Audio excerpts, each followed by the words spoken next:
Hi, this is Kerby Anderson. You know, each day we take on the tough issues and provide a biblical perspective to them. The topics we cover are wide-ranging: apologetics, theology, prophecy, creation and evolution, intelligent design, marriage, family, child-rearing, the millennial generation, friends and society, politics, economics, business, religious liberty, the Constitution, public policy, foreign policy, military policy, tensions in the Middle East, abortion, homosexuality, pornography, sexual ethics, media, technology, history, and America's godly heritage.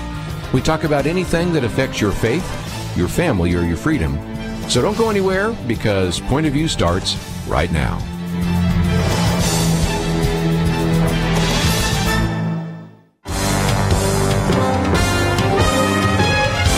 Across America, live. This is Point of View.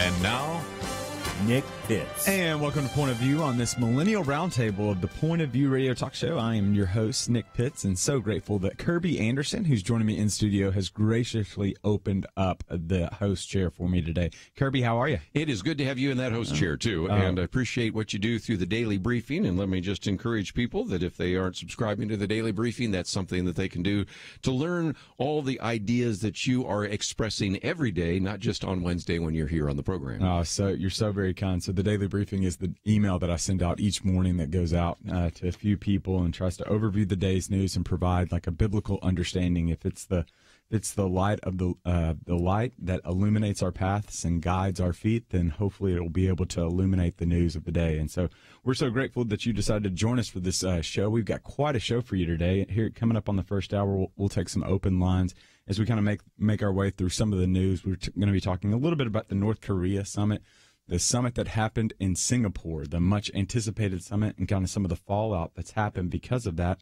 We'll also be talking about the results that were kind of the election that happened yesterday in Virginia to South Carolina to Colorado, all over the place. And so we'll be kind of analyzing some of those results. Is that a Trump referendum? Is that President Trump have the golden touch on particular candidates? We'll be taking some of your phone calls and giving an overview of that. And then we'll also have in studio with us during the 1 o'clock hour, Jonathan Merritt, who's got a new book out called Learning to Speak God from Scratch, Why Sacred Words Are Vanishing and How We Can Revive Them. He'll be telling us a little bit about his book and sharing some of the thoughts and kind of the main argument that he's putting forward. But we'll also be talking about the Southern Baptist Convention is meeting right now in Dallas. Vice President Pence just actually got through speaking, and Jonathan's been reporting on that through his various outlets and agencies, and so we'll be talking with him about some of the implications with that as well. So without further ado, we'll dive right into it. Kerby, it happened. It happened. It actually happened. It actually happened. Two happened. individuals,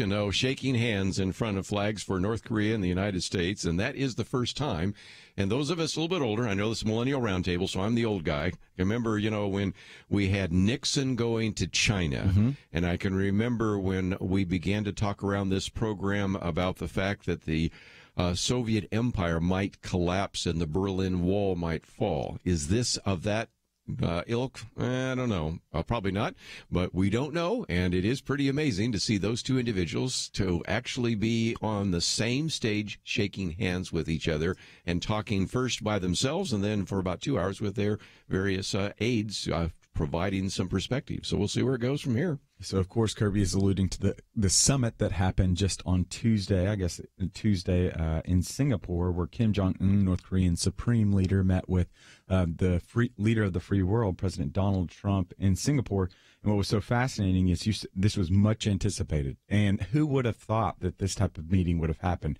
The individual, President Trump, was the one that was calling Kim Jong-un earlier in his presidency little rocket man and talking about how much bigger his button is than Kim Jong-un's. They finally got together, and they got together despite the fact that it had been called off, then it gotten put back on, then prospects were dim, expectations were lowered, until it finally happened on Tuesday. President Trump left Canada from over the weekend early in order to get to Singapore to acclimate himself to the area.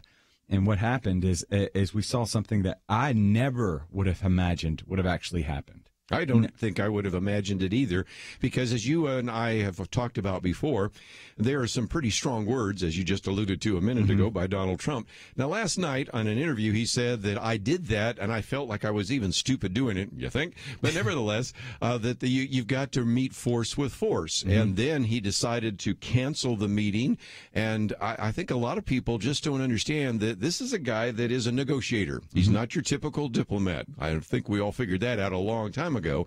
He's not going to be conciliatory.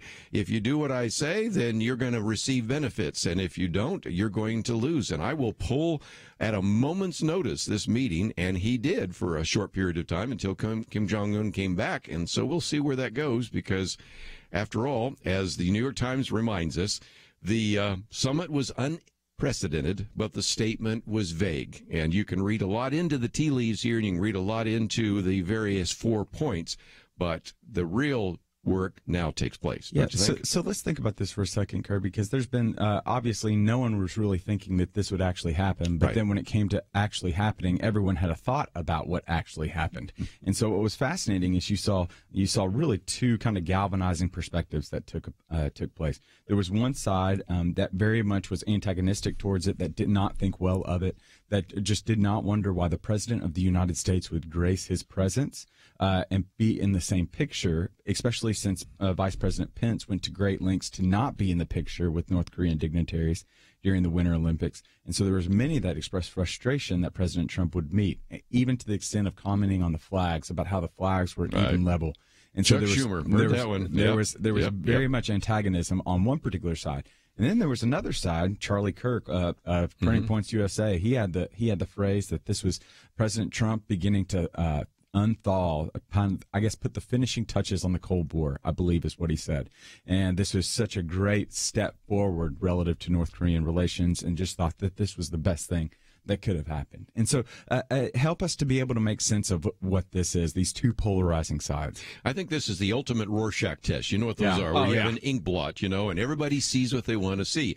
If you like Donald Trump, then let's take the second one that you mentioned first, then you think that this is a step towards the thawing of the Cold War. This is a step to eventually having a denuclearized Korean peninsula, and you believe that everything in that joint statement that the two of them signed is going to take place. If, however, you think that Donald Trump is a cowboy or an idiot or whatever you might think, or just an individual that is easily manipulated or naive, then you think that these, and I have a list here of all the promises that have been made by North Korea in the past to other presidents. So, again, you have to say that it would be easy to, on the one hand, be very cynical and say there's really nothing here except a photo op. That was kind of Chuck Schumer's comment. Or that this is the first of very significant steps towards the denuclearization of North Korea, perhaps the unification of Korea, and the removing of even those labor camps where so many Christians suffer, because as we've pointed out before, and we talked about this yesterday in one of the articles I posted of what it is like to be a Christian in North Korea. About a third of them are actually in the labor camps, and if you go into labor camp, you're never coming back out. You will die there, and it is the place which every year Open Doors puts at the top of the list as the most brutal regime against Christians. So can we be optimistic? Well, we certainly can pray, but I think the proof is in the pudding. The proof is in the final details being worked out, and if indeed this is a country that is economically on the ropes, and North Korea is, and maybe finally willing to join the various nations of the world, then we have a possibility. If this is just one more cynical ploy, I think Donald Trump will very quickly reinstitute all the war exercises and rhetoric and everything else. So we'll see where it goes. Yeah, so we're going to have to take a break, but when we come back, we'll continue talking about some of the details. I'll be really interested to hear from you as well, just because there's been very much skepticism towards actually the president lending his presence to actually going all the way to Singapore. So we want to hear from you. So you can call in at 800-351-1212. Again, 800-351-1212, and we'll be back right after this.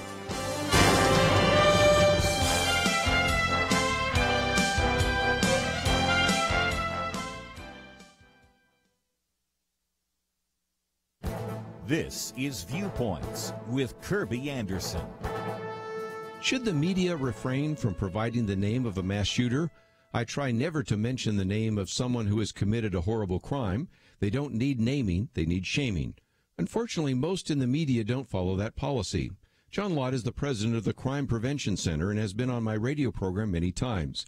He has pulled together some very convincing evidence that naming a mass shooter and giving him lots of media coverage is exactly what he craves. Prosecutors in Florida released the shooter's cell phone videos. I have no interest in watching them. Fortunately, John Lott tells us what is on them. Apparently, there are phrases like, "From the wrath of my power, they will know who I am, and you will know what my name is." He makes it clear that his goal is to kill at least 20 people. The Sandy Hook killer spent more than 2 years putting together a report on public shootings. He ended up with a 7-foot-long, 4-foot-wide spreadsheet with names, body counts, and weapons. His goal was to kill more people than the Norwegian man who killed 77 people in July of 2011. That is why he targeted the local elementary school. The Aurora, Colorado shooter may have been mentally ill, but he was still competent enough to plan out in detail how he wanted to maximize the number of possible victims and thus get the most attention. If we really want to stop some of these attacks, we should stop giving so much media coverage to these shooters. At a time when some are calling for reasonable gun control policies, perhaps we should be talking about reasonable media policies. I would ask news organizations to consider exercising some restraint and stop giving shooters the publicity they crave. I'm Kerby Anderson, and that's my point of view.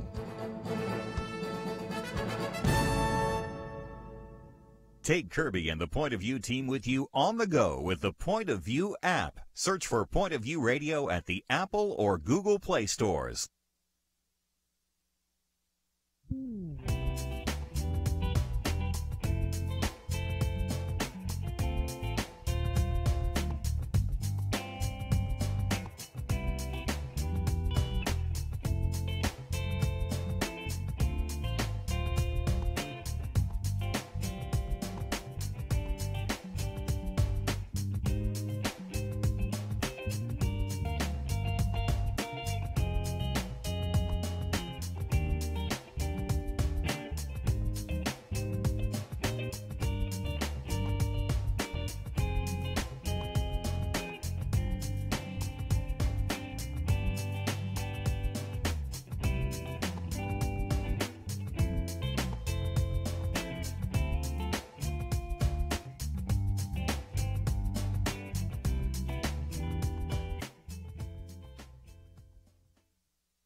You're listening to Point of View, your listener-supported source for truth. And we are back on Point of View. I am your host for today, Nick Pitts, and I'm joined at the roundtable by Kerby Anderson. And we have been talking about North Korea right now. President Trump had his summit in Singapore yesterday, and for all intents and purposes, according to him, it went very well, according to his Twitter feed, as one might be able to expect. And there's been some consternation, there's been some conflict as to what does success look like. Did this achieve success?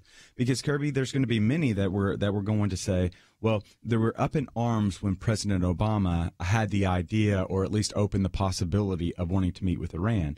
And then you see with President Trump the idea of actually meeting with Kim Jong-un. And so many people are turning back towards that particular statement and up in arms. And they're saying, well, if President Obama would have met with Kim Jong-un, everybody would have been up in arms. But the very same people now are celebrating the fact that President Trump went there. You think we got some tribalism going on? So. Now, to be fair, I think that if indeed this had been Barack Obama meeting with Kim Jong-un, I don't think anybody would be calling for his impeachment, which is some of the things the Democrats are saying. So let's tone down the rhetoric a little bit, but on the hyperbole a little bit. But at the same time, that is the case. I think what you would have is the roles would just simply reverse. Today, you've heard Chuck Schumer say, well, this was just a photo op, and this is not necessarily a change at all. As a matter of fact, Donald Trump gave away the store or gave away a number of points, and we still have a nuclear North Korea, and we still have ballistic missiles, and we still have all of those kinds of things. And imagine if it were reversed, you got the sense that maybe there would be some commentators that would say that. I'm not so sure that that's the kind of thing you would expect from maybe some of the people in the U.S. Senate, but nevertheless, that is just one more illustration that we are so tribal right now, and we're so tied to various kinds of political positions that even when somebody does something right, the other side has to criticize it in one way or another. And I just think after a while, I get weary of it. I know you do as well. But it's just, again, a reminder that that's the world we're in. Donald Trump, again, overplays it because he says there is no longer a nuclear threat from North Korea. No, there's still a nuclear threat from North Korea. So let's look at hyperbole on both sides and say we still have the possibility for some negotiations, and there is the possibility of a denuclearized North Korean peninsula, but nothing has changed other than the fact that they have met, they've signed some things, and there has been some pledges and some promises. We'll see where that goes. Yeah, and that it kind of goes back. I think it's really important because you did a really good job of this, of acknowledging some of the stuff that we can celebrate. We can celebrate the fact that, I mean, really, last I checked, a U.S. diplomat, a dignitary of that nature, we'll say, hasn't met, or at least in the kind of orbit of that nature, hasn't met with the leader of North Korea since probably Madeleine Albright. Well said. In the Clinton administration. So it's been a long time since we've actually interacted at that type of level with a North Korean leader. So there's a level, there is something to commend there. There's something good that's happened there. Just because the relationship had escalated to such an extent that so many thought we were actually going to go to war, or there was going to be some type of retaliatory effort. And that's never a good thing when you have an unstable leader in North Korea that potentially, it appears as though, has nuclear weapons. So we can all agree that that's a good thing that President Trump has done there.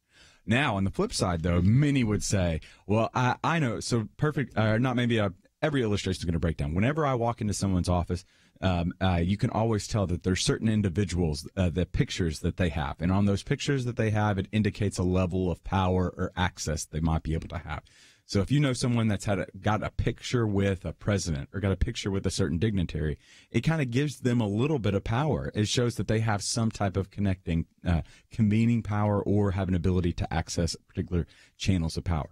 Well, now we have North Korea has a picture with Kim Jong-un, has a multitude of pictures and video of President Trump. And we know that the North Koreans the North Korean government has control over the media as well. I mean, that is without fail. There's not just an internet blockade. It's a huge, beautiful cyber wall that is blocking North Korea. So they have an ability to use those pictures now. So there is that detriment to the point. So it's not just black and white. There's a little bit of nuance in this idea. Yes, let's support our president because he's actually unthawed some of that relationship that's been just so cold and has been so hard to break through. But there has been that sense of you can use this stuff now in perpetuity. Yeah. And again, one of the things I want to pass on to our listeners, because we want them to have discernment, is pay less attention to the words, pay less attention to what was signed, and pay attention to what's being done. So far, we haven't seen any missile tests that are headed out over Japan. We haven't heard of any threats of Hawaii, Guam, those kinds of things. And there doesn't seem to be a lot of nuclear development activity. So those are positives. And if those pick up, or if there is some kind of action by North Korea, I will guarantee with virtual certainty that Donald Trump will then pull back as well. A lot of people have been very upset that he kind of unilaterally said, wait a minute, we're not going to do any more of those actual kind of war game types of things. Well, I think he held that as a bargaining chip, because if he didn't do anything and didn't concede anything, then it's kind of good faith. But he can put that one back on the table just as quickly as Kim Jong-un, and I think that was a very good negotiating strategy. So that's where we are. But just before we take a break, I got to bring up one thing that still just made me smile. Did you see the video that they put together? Oh, my goodness. This is so different, so out of the box for our listeners, let me try to explain this for just a minute. This is like a video that you would see if they were trying to sell you a product or trying to promote. As a matter of fact, in just a few minutes, we're going to talk about the Southern Baptist Convention. I am sure that at the Southern Baptist Convention, they probably had a video to make people feel good about Southern Baptist. I'm going to later today drive down to the Texas Republican Convention, and I know that tomorrow they're going to show a video talking about Republicans and things like that, and they do this at the Republican conventions, the Democratic conventions. They do this at business groups and all this. Well, as you know, Nick, they put together a video which was intended primarily for Kim Jong-un, but everybody else as well, about are we going to move ahead and develop those beautiful beaches that look as good as Palm Beach, or are we going to retreat back? And then they use black and white and the rockets and all those kinds of things. And I have never heard in any kind of summit, any kind of negotiation, something that was really pretty much kind of a Madison Avenue video. What's your thoughts? Oh, my goodness. It was one of the, I continue to hear, it was one of those buddy videos that you saw in the 1980s. And so it was provided by, I think it was like Golden Destiny Productions, which there's actually, whatever the production company, I'm almost positive it's like Golden Destiny or True Destiny Productions. Yeah, and there's an actual group like that in Los Angeles, and they've disassociated themselves from it. So they've already gone. And so you have to go. We'll find a way to tweet this out. We'll find a way to put it on the website or something. You can go to the White House website and you can actually see the video if you've not seen it. I've got to read for us. Okay, go for it. Part of it. Okay. 2 leaders, 1 destiny. A story about a special moment in time when a man is presented with one chance that may never be repeated. What will he choose? To show vision and leadership or not? Don't you love that? Oh, my goodness. Oh, my goodness. It is award season, my friends. And I have seen that at the Republican conventions, the Democratic conventions, and probably only a few, and maybe some trade shows. But it goes back to what you're talking about earlier. This is so out of the box. I can't even believe it. He is using so many chips for bargaining. He is wanting to pull every shit. He's called him Little Rocket Man, and now he's appealing to his strength and vision as a leader. I mean, it kind of goes back to what he's a host of a reality show. No, you got to remember the deal. That's what he's doing. That's what he's doing right now. And his other negotiator was at this reality show, and he was a former NBA basketball player, right? Goodness. Yeah, and now Dennis Rodman, right? Coin. So, so marijuana and Bitcoin come together, and then you get Dennis Rodman.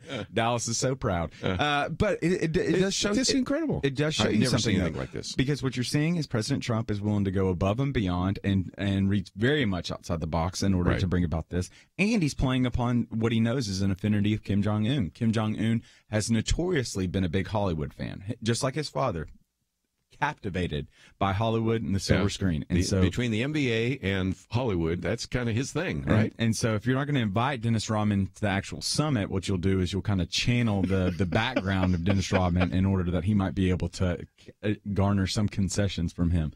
But nevertheless, it continues to show that our president is thinking outside the established box, one might say. And we would love to know what you're thinking as well. So we're going to continue to open up the phone lines. You can call in at 800-351-1212. Again, 800-351-1212. And then we've also got Facebook, facebook.com/pointofviewradio. You'll see a live video feed that's going in right now. And then right underneath the live feed, there's a chance for you to put your comments and questions in. One might say your point of view.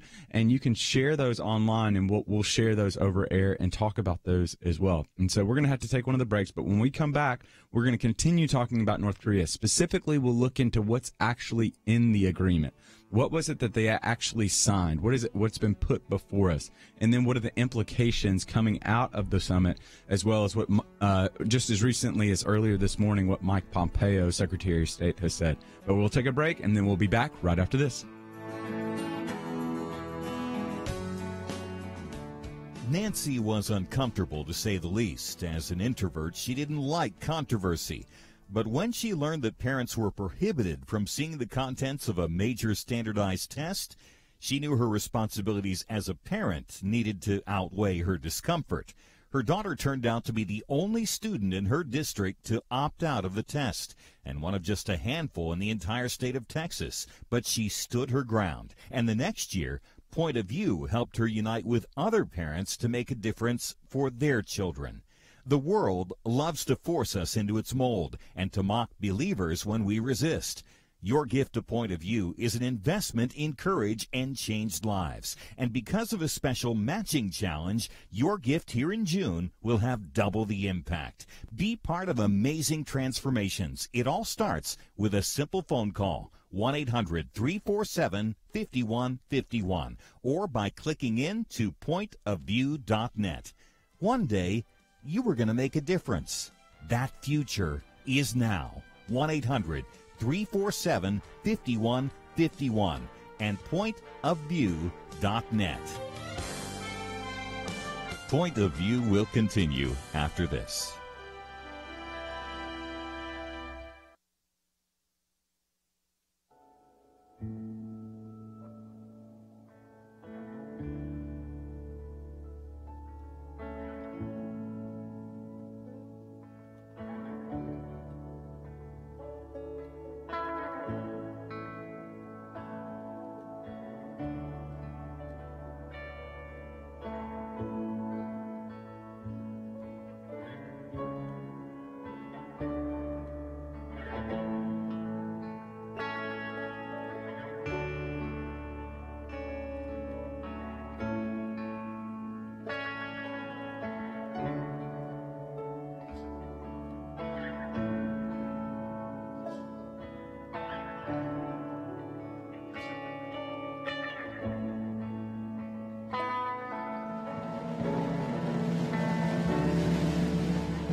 You are listening to Point of View. The opinions expressed on Point of View do not necessarily reflect the views of the management or staff of this station. And now, here again is Nick Pitts. And welcome back to Point of View on this Millennial Roundtable, the Point of View radio talk show. I am your host, Nick Pitts, joined in studio by Kerby Anderson. And now we have Chelsey Youman of the First Liberty Institute. Chelsey, how are you? I'm good. A little bit late today, but glad to be here. Well, so good to have you here. So good to have you. I'm needing somebody to argue with. So during this segment, Okay. Kerby, I hope you're ready to be the official. I am entering into potentially not smart waters simply because Chelsea's a lawyer, but I feel good. I've watched Law and Order a little bit. I'm feeling feisty. Apparently, that's all you need to really do anything in our country. Maybe even less than that. Right. Hey, we're going to look at the 4 points, aren't we? Let's look at the 4 points. So we've been talking about North Korea right now for those that are just tuning in. Not only are we talking about North Korea, but we've also been talking about just the summit that happened on Tuesday, as well as what's going to be continuing to happen. But on Tuesday, they did sign an agreement, both President Donald Trump as well as the Supreme Leader Kim Jong-un of North Korea. They signed an agreement, and in the agreement, there were 4 particular points, Kerby. Let's, if we can, go through those. And again, let me just say what I already have before. This is a rough guide, I think, to North Korea's many promises, going back to the Nuclear Non-Proliferation Treaty all the way up to the 1994 agreed frameage you referred to just a few minutes ago. So you can go back to Ronald Reagan, but really, especially, probably better to go back to Bill Clinton, George W. Bush, and Barack Obama. So this has been promised before, but point number 1, I think this one's just kind of straightforward. The United States and North Korea will establish new relations in accordance with the desire of the peoples of the two countries for peace and prosperity. Well, that's kind of just boilerplate stuff. Number 2, both nations will work towards a lasting and stable peace regime on the Korean Peninsula. Again, pretty vague, but that one is certainly one that has some substance to it. The third one, most significant, North Korea commits to work towards complete denuclearization of the Korean Peninsula. If that happens, even the skeptics would have to give Donald Trump the Nobel Peace Prize. I just don't see how that wouldn't be the case. And then number 4, both nations commit to recovering POW MIA remains, including the immediate repatriation of those already identified. That one seems like a done deal. Seems like it's already happening right now. So a little bit of talk about human rights, not a lot. And one of the things that I thought was most striking was Donald Trump at one point said, well, there were some other things we wanted to put in the statement, but we didn't have time. And everybody's going, didn't have enough time. What is this, like an SAT test where you say, okay, all pens down? I mean, the Air Force One is not leaving without you, Mr. President. You could have taken more time.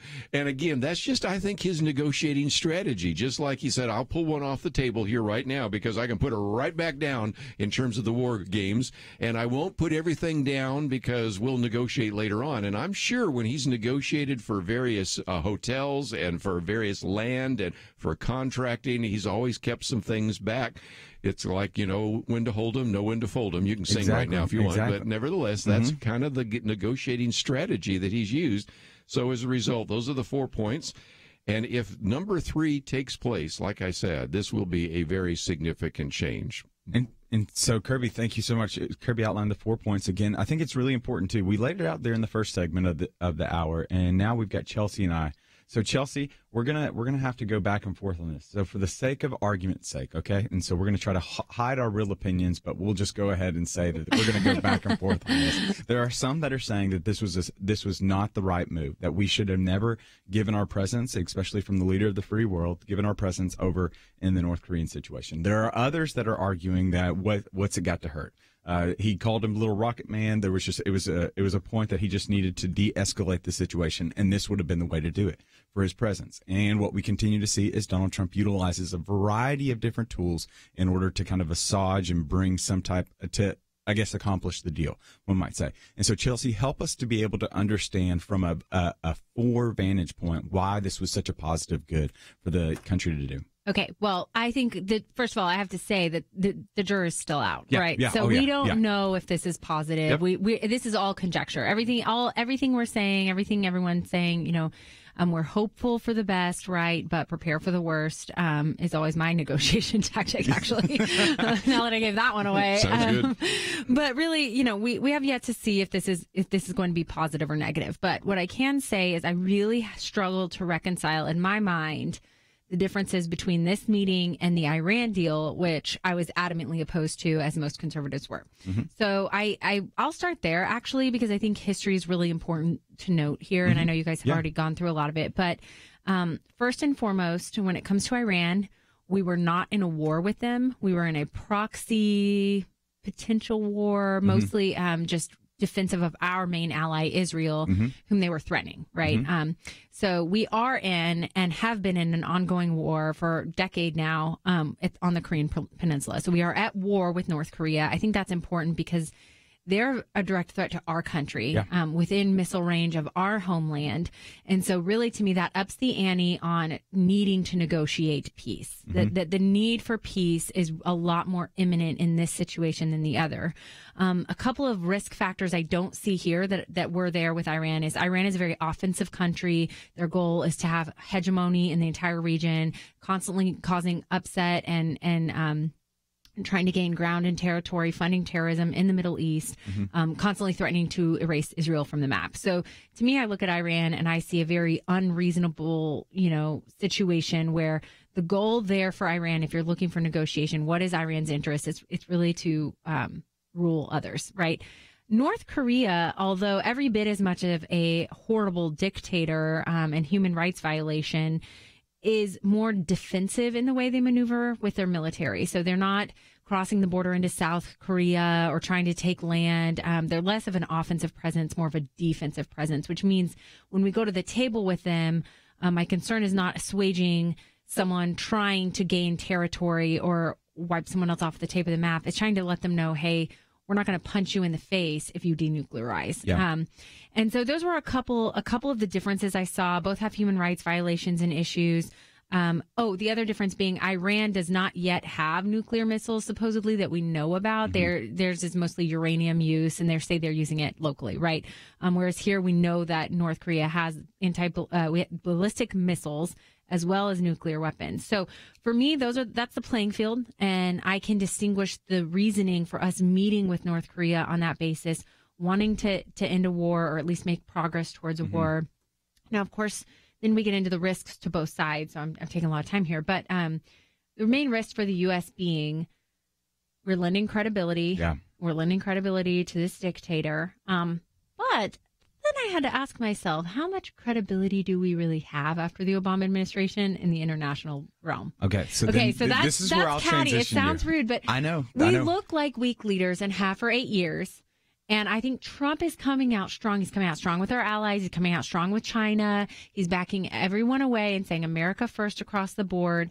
So I almost wonder if he gets a little bit more leverage and leeway on that end. I don't know how much more damage to our image internationally this can cause, other than making our allies mad, which he's already been doing. So that's a separate conversation. Yeah, so that's an easy transition in, because I would just argue that we're not doing anything well from an international, or I wouldn't say, that's drastic language.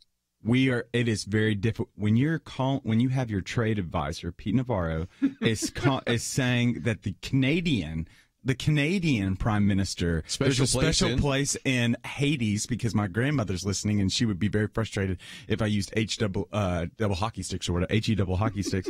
There's a special, like that, see, that's what pushes me. Like, you've got that, and then you've got that infamous picture now where President Trump is just kind of like he just got his toy taken from him from the G7 summit just this past weekend. That doesn't bode us very well. I'm not speaking to the rest of his foreign policy, because I can't even begin to get into all that. I was in the Bush era when free trade was Bush's main goal. So, we can debate that as a separate topic. But to me, when we are in war with a country, and they are putting on the table denuclearization for the first time in a decade, I'm okay saying we're not going to run a few drills, and we're not, remember, we're not removing troops from the Southern Peninsula. So the troops are going to stay there.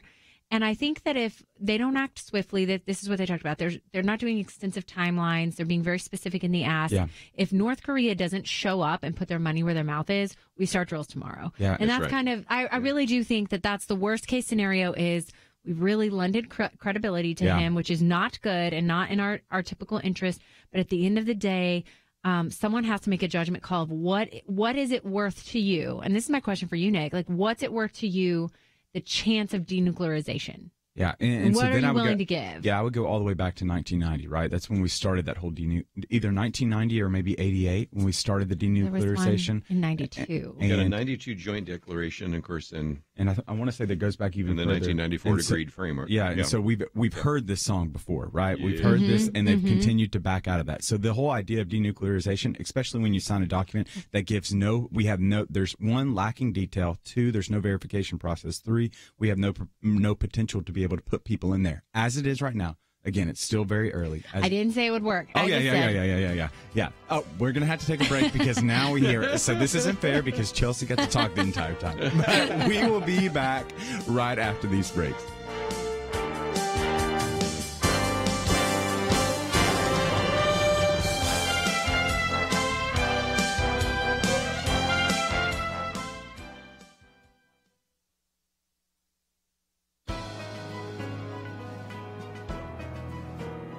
Welcome to the First Liberty Briefing. I'm Jeremy Dice. On past episodes, we have discussed RLUIPA, the Religious Land Use and Institutionalized Persons Act. It's the law with a funny name that protects both the way in which religious organizations use their property and the free exercise of religion by prisoners during their incarceration. Soon after President Clinton signed the law in 1999, several inmates employed RLUIPA to challenge the failure of the correction system to accommodate the religious practices of inmates from non-mainstream religions. On appeal to the United States Court of Appeals for the Sixth Circuit, RLUIPA was invalidated as a violation of the Constitution. The Sixth Circuit reasoned that RLUIPA impermissibly advances religion by giving greater protection to religious rights than to other constitutionally protected rights, and by doing so, the statute might just encourage prisoners to become religious in order to enjoy greater rights. The Supreme Court of the United States unanimously reversed that decision. Writing for the court in Cutter v. Wilkinson, Justice Ginsburg explained that RLUIPA fits within the corridor of the religion clauses of the First Amendment, and that it rightly alleviates exceptional government-created burdens on private religious exercise. These government-created burdens on religious liberty are the right targets for congressional action. Whether a prisoner seeking to exercise his faith or a religious organization being unjustly run out of town by a county commission, RLUIPA strengthens our national commitment to religious liberty.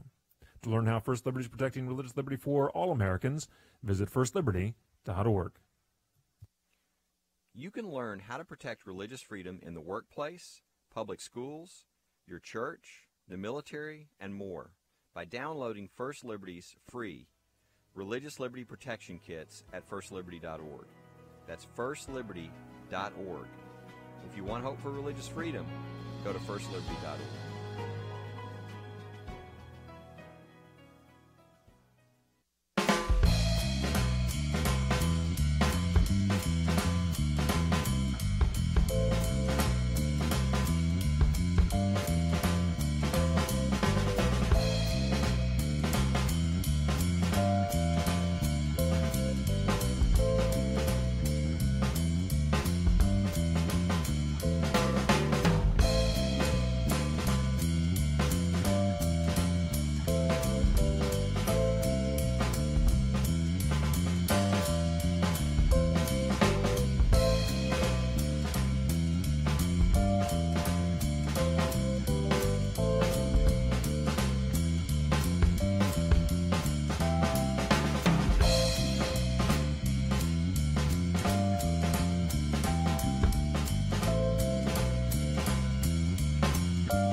Now, back to Point of View, your listener-supported source for truth. And welcome back to Point of View. I am your host, Nick Pitts. I'm joined in studio by Kerby Anderson and Chelsey Youman of the First Liberty Institute. We've been talking about North Korea, and Chelsey and I have been going back and forth. Or rather, Chelsey just kind of I just laid it out, really. She laid out her argument. So she is taking the position from the standpoint of this was a positive good. The idea that President Trump went ahead and met with the supreme leader of North Korea, Kim Jong-un, in Singapore. And I'm going to be taking the position of it was not a good idea. I think it's going to potentially do more harm than any good. But Chelsey, 30 seconds, recount your 3 points again. 30 seconds. I made a pro-con list, which even my husband can't get me to do about major decisions. But here there was one. And pros being we are actually in a war with North Korea, Okay. which is different than negotiating with dictators that we're not in a real war with. denuclearization of the peninsula, which is within ballistic missile range of the United States, is a very high reward. So we have to ask ourselves the question, what's the risk worth taking for that reward? And other things being the biggest negatives to the U.S. coming out of this is not doing military drills, which we can reinstate tomorrow. So to me, not a huge risk, but majorly credibility in the international realm, lending credibility to the North Korean dictator, which meeting with him inevitably does. Those are other negatives, I would say. But again, we have to ask ourselves, what are we really willing to do to end this war and see if it's possible? Yeah, and really. So I think one of the 3 points that I would argue is I think we've got to add a weightiness to the fact that we're not even willing to address the human rights violations that are happening. Literally, Open Doors has named North Korea the #1 persecutor of Christians in the world for 10 plus years right now. Fox News has put out articles that there are 300,000 Christians. A vast majority of them are in concentration camps right now with a 75% chance of survival once you get into one of those concentration camps. So I think we have to add weightiness to that component. I agree completely with that. I agree completely. There was reports that came out on Monday, and again, they might have changed based on some of the things that happened in Singapore, but reports that came out on Monday that indicated they would not even address the human rights abuses that were happening right there, which I think is very detrimental. But I think it's still preemptive to say that. We don't know. He is asking for Americans to come home. Yep. I mean, don't forget, this is step one. Step one so of my first years. My first qualm with the fact that we met would be the human rights abuses. We've got to be able to address that. The second qualm is I would just say that North Korea is on the offensive right now. We think about it from a cyber standpoint, right? That cyber, they have over 400 hackers that are located and they were very much a part of just destabilizing our atmosphere in some of the agreements. And so I think we've got to recognize the cyber component. And two, they are within striking distance because of American Guam. They continued to talk about the ability to be able to get there, and they talked about how their button is bigger. But we're not giving up anything on that front. We still has our anti-ballistic missile weaponry system. We do. We're still. I mean, I don't think our defenses are weaker by entering into. I agree. The I agree. But we have to at least get to the point that we have to be. They're on the offensive right now. That they have been ones, especially from what Stratford would say. So Stratford and Friedman would say that they're ferocious in their attempt, and that they're going to appear weak in order that they might strike at a very unlikely position. Yeah. So I think that they are on the offensive. And then the third part I think we continue to see is that yes, it is an actual war. But then there's also the harm that they're doing, right? Or I guess I would say the human rights abuses, and then our presence. We're giving them our presence, which I think is going to do extreme detriment. Because unlike other places in the world, North Korea is a closed country. They don't just have the internet the blocks that they have on the internet. They're going to be able to use those pictures and those videos in perpetuity to continue to try to brainwash and utilize this propaganda in order that they might be able to continue to deify the supreme leader. He literally traveled to Singapore with a toilet, for goodness sake, that he didn't even want his fecal matter to be touched by other people. So to continue to edify this deistic image that he has.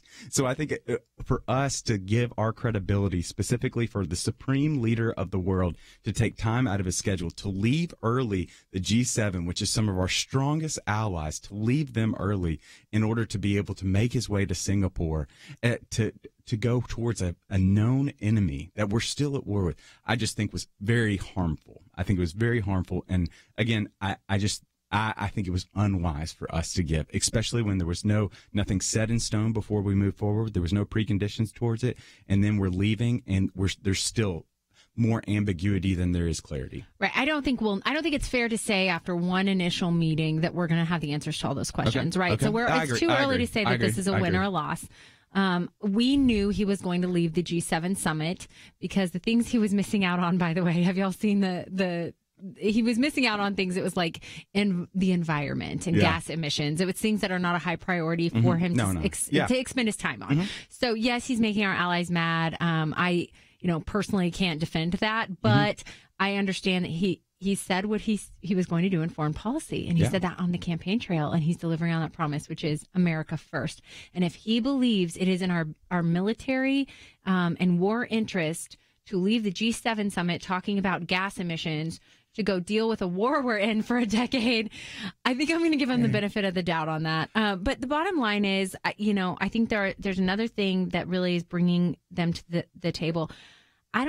first, I'll have to say, I don't think that it's our responsibility to help water down what North Korea's dictator is brainwashing their people on. I don't know that's not something we can control. He's telling them all kinds of crazy things at all times. He told the North Korean people legitimately think he was born in a unicorn cave. Yeah. Oh, yeah. So like the extent of lies he tells his people, it's not our problem. We can't babysit that. But what our problem is stabilizing the Korean Peninsula, denuclearizing them. At this point, they're saying the right thing. Maybe, they are going to pull the wool over our eyes, and maybe they are going to not do any of that. But at the end of the day, I think this was a step in the direction of saying, we're willing to meet with you, but we want concessions. And the other thing would be that we're underestimating the impact China is going to have on North Korea. So we have China that we're working through. If you guys have been really drawing these lines together, the trade negotiations we're entering with China and the timing of that is no coincidence to us meeting with North Korea, right? So if we can get China into the position, they don't want us in their backyard. They don't want a destabilized region in their backyard. They don't want to have to defend North Korea against us. So there's an added pressure there that comes from someone who's not our ally, that is their ally, that I think will help lend towards getting a more effectuated agreement. And Kerby, I think she brings up a really great point in the sense that our president has gone ahead and said that an American first kind of mentality. Right.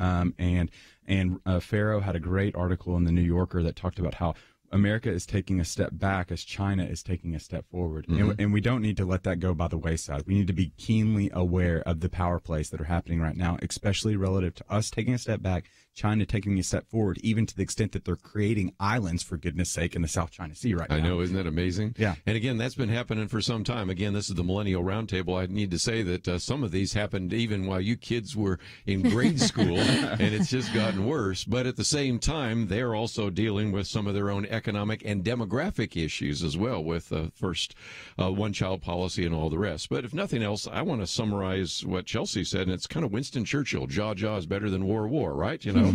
Talking is better than any kind of war footing, and we certainly have to pay attention to what's happening in North Korea.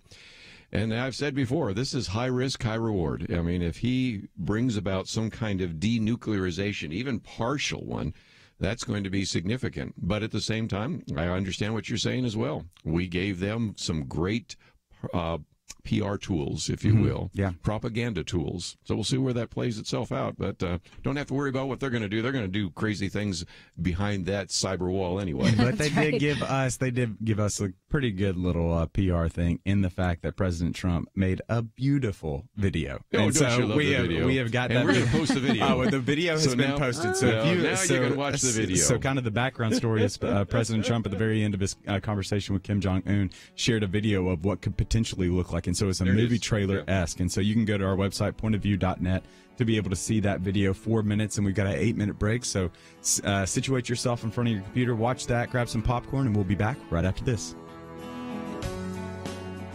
The young man burst into tears. He was in obvious distress. But thankfully, Don Blythe had the exact answers he needed. God took a chance encounter in a restaurant bathroom of all places and turned it into a divine appointment that forever impacted a young couple and saved the life of their unborn child. Don was able to help because he was prepared. And where does Don Blythe get some of the information and resources he needs to be ready for the next opportunity? He listens to Point of View. He listens because others like you took action. This is your opportunity to help equip people to be ready. And because of a special matching challenge, your gift here in June will have double the impact. You can be part of some amazing transformations, and it all starts with a simple phone call, 1-800-347-5151, or by clicking into pointofview.net. One day, you are going to make a difference. That future is now. 1-800-347-5151 and pointofview.net.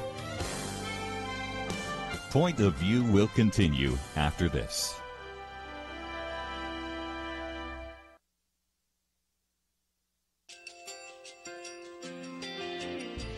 I just want to thank you so much for all the wonderful programming you have. They're just absolutely fantastic. I recently started listening to Point of View, and I really found it interesting because of the different subjects you cover. Thank you for that. I really appreciate everything that you do in keeping us informed. Thank you, Kerby, for everything that you have been doing. I appreciate all the work that you're doing, advocating for the Word of God. Thank you so much. Point of View, I think, is absolutely necessary because it's a Christian perspective, a biblical worldview perspective, and receive very current, up-to-date information about what is really going on, week to week in our culture, which is changing so rapidly, and yet it's morally sliding backwards. Yeah, I'm just, first of all, I thank you guys. Y'all's program is wonderful, and enjoy it every day. I learn so much every time I listen to it. Point of View Radio Talk Show.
Hi, this is Kerby Anderson. You know, each day we take on the tough issues and provide a biblical perspective to them. The topics we cover are wide-ranging.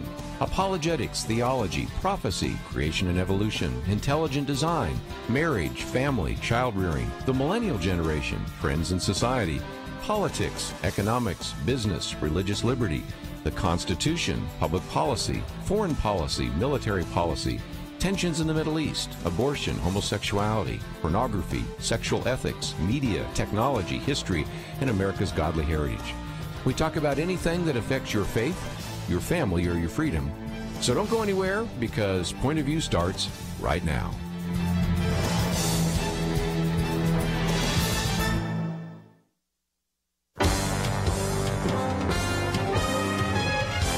Across America, live. This is Point of View.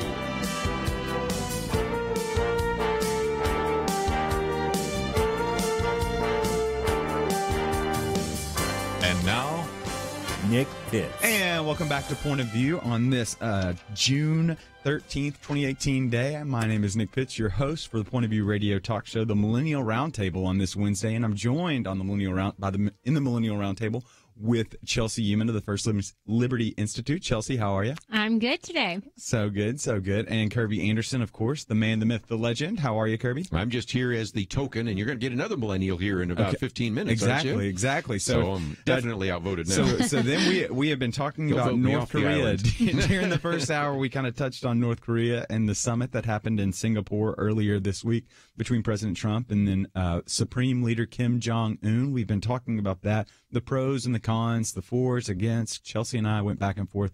We'll touch on that a little bit during the second hour, but here during the first hour, or I guess during the third hour, rather, for some of you. And so we'll be talking a little bit this hour about the elections that just happened in South Carolina as well as in Virginia. And does President Trump have the toxic touch, or the Midas touch, one might say, for some of these midterm elections? As well as we'll be joined here in the next segment by Jonathan Merritt. Jonathan has a new book coming out, Speaking God from Scratch, that you're going to want to stick around for. He's got some great thoughts about what's happened relative to religious language in the public square today, as well as some of his reporting from the Southern Baptist Convention that's happening here in Dallas. He'll be sharing some of his thoughts, as well as some of his insights as to the kind of the political climate as well as the cultural climate that's happening in the SBC. But let's go ahead and jump on over. There was elections last night. For those of you that were in Virginia and South Carolina, among other places. And specifically, much attention is being given to the particular individual. We've got Mark Sanford. Mark Sanford went down last night in his primary. He lost in his House primary in South Carolina to Katie Arrington. And many are attributing his loss to his outspoken criticism of President Trump, to the extent that President Trump yesterday morning went ahead and I guess tweeted his support for Katie Arrington, continuing to go after Mark Sanford, even to an extent of kind of pulling up some stuff from the past and his Argentinian little vacation. Yeah.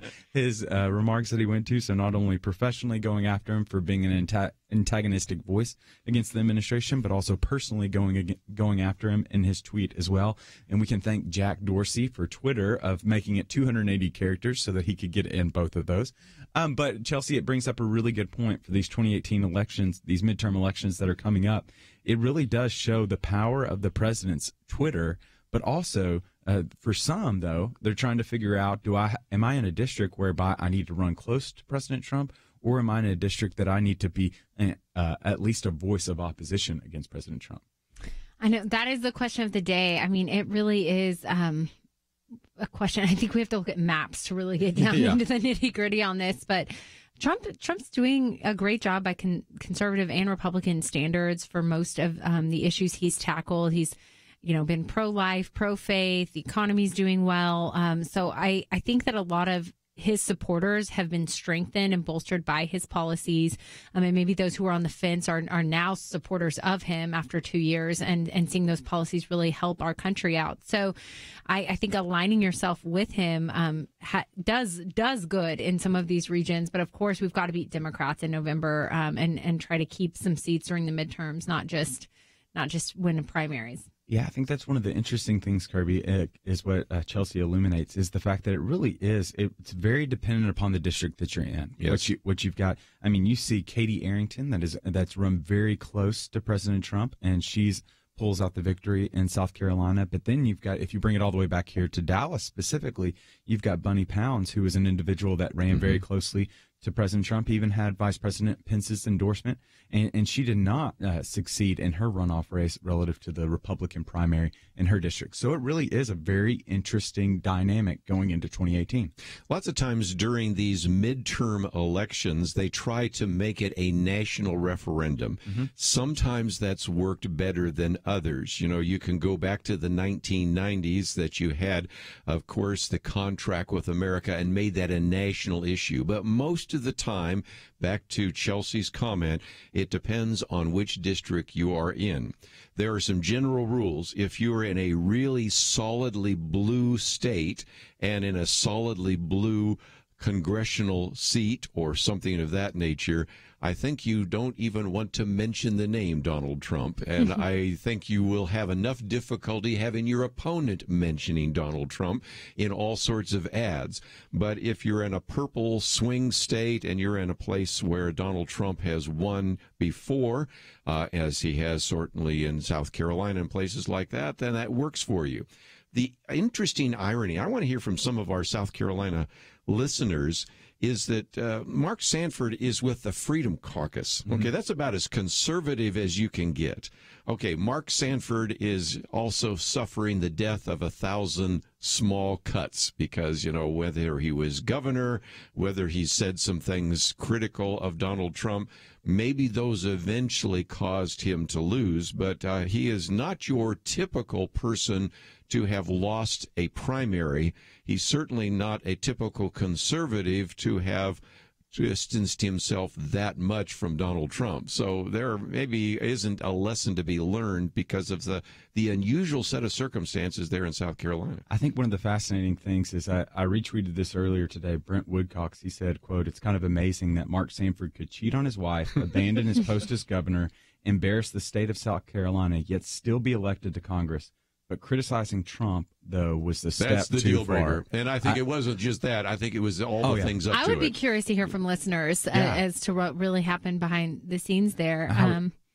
I did bring some statistics just to set the stage for our listeners because I think we're going to hear a lot of commentary over the next few months on what this election means and long-term implications. And it's all going to be a reflection, of course, on Republicans, probably if you're listening to mainstream media. So on average, during midterm elections for every single presidency from the beginning of time, or America's time, really, the House of Representatives, that party in power loses 32 seats and 2 Senate seats.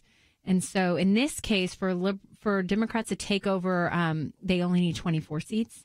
So just keep those numbers in the back of your mind. If there is a loss of seats, it's not this huge trend that the country is rejecting, conservative values or anything like that. It's just the norm. It's par for the course. But the goal is to not lose 24. I think, and to maintain our majority. They only need 2 Senate seats as well. So trying to keep our Senate seats under the average. Yeah, and so, but I mean, the Republicans do have a pretty favorable outlook in the Senate, not necessarily in the House, but in the Senate right now. They've got some strong cases, and even yesterday there was primary results that came out of Virginia, and one of the primary that came out of Virginia was Corey Stewart ended up winning, who was the Trump before Trump, is what he was moving towards, and was seen kind of he moved really far to the right, and now.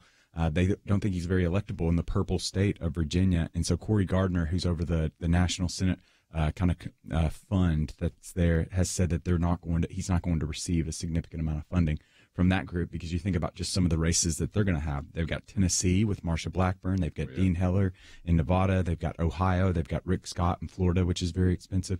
So they're already pulling out, it looks like, of Virginia and just yielding that over to Tim Kaine. But we've got to take a break. And when we come back from the break, we're going to have Jonathan Merritt in studio talking to us a little bit about his book, as well as the Southern Baptist Convention, and then just some of the other recent controversies and stuff in the news. But we'll be back right after this.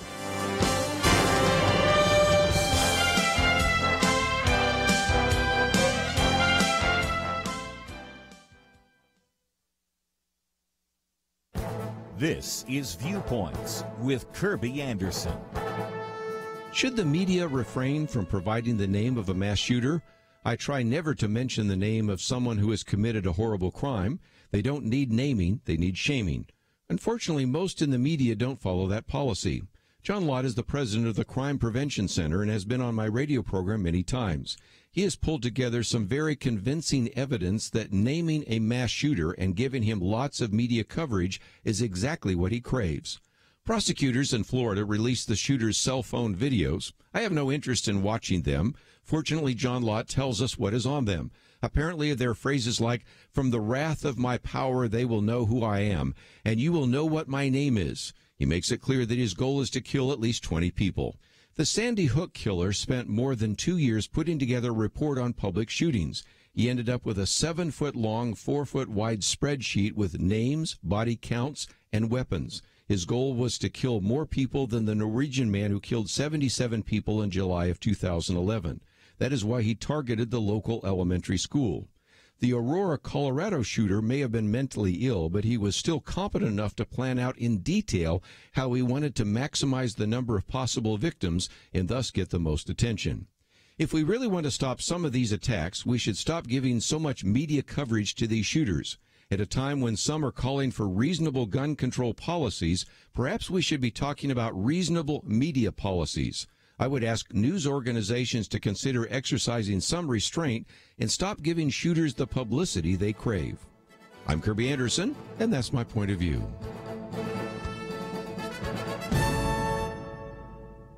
Take Kerby and the Point of View team with you on the go with the Point of View app. Search for Point of View Radio at the Apple or Google Play stores.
You're listening to Point of View, your listener-supported source for truth. And welcome back on Point of View. I am your host, Nick Pitts. I'm joined in studio by Chelsey Youman as well as Kerby Anderson. And we've got a special guest in studio today. We've got Jonathan Merritt. Jonathan Merritt is an award-winning faith and culture writer.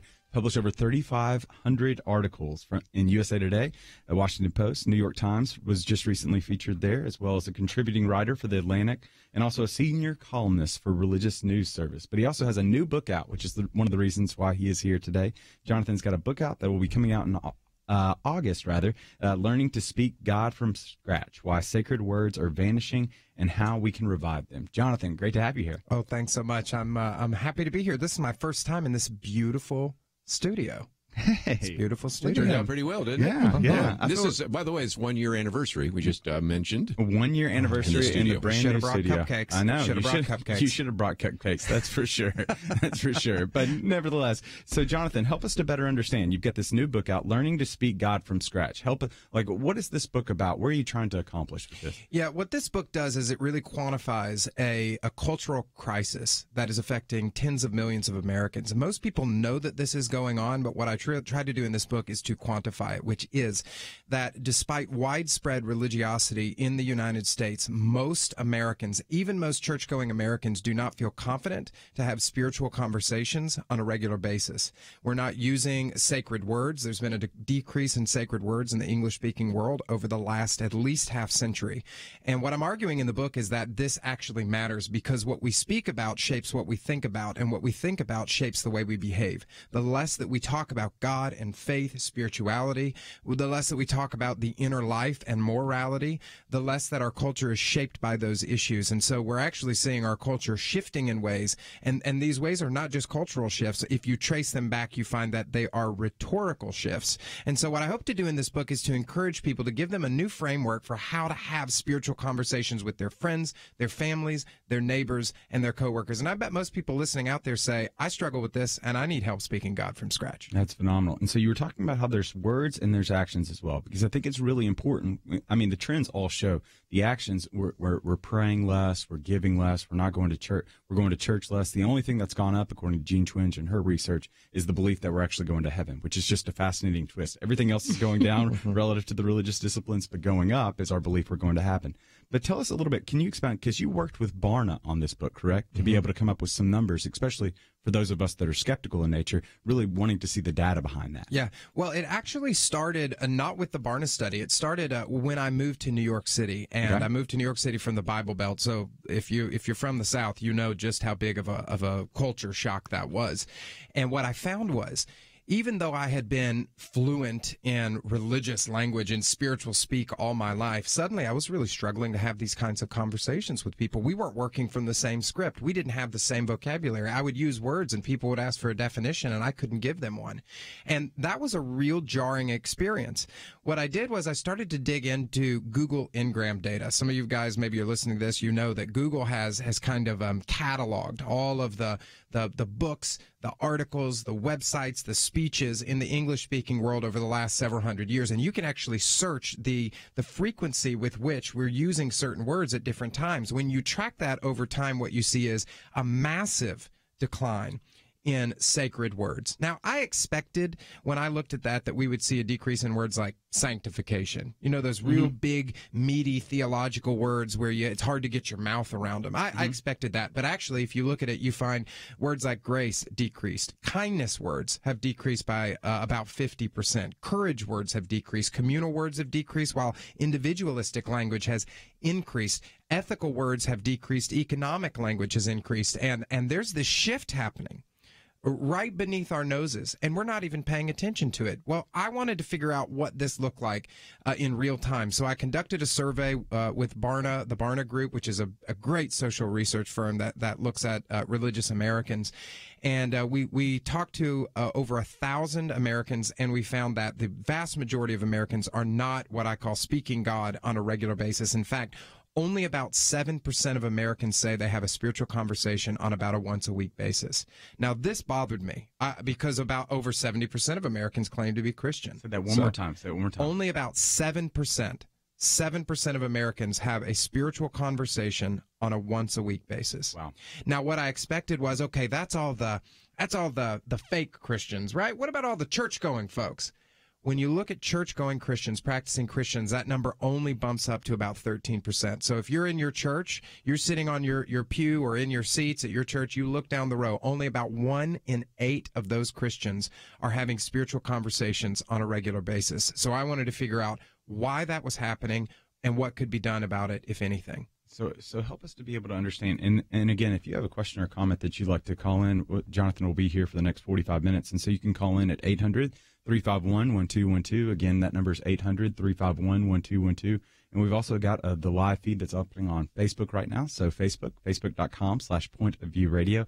There's the box right there. And then right underneath that's a question or comment. You can share your comment online, and we'll share it over air as well. And so, Jonathan, help us to be able to understand this. So you're saying that only 7% of Americans are having a spiritual conversation once a week.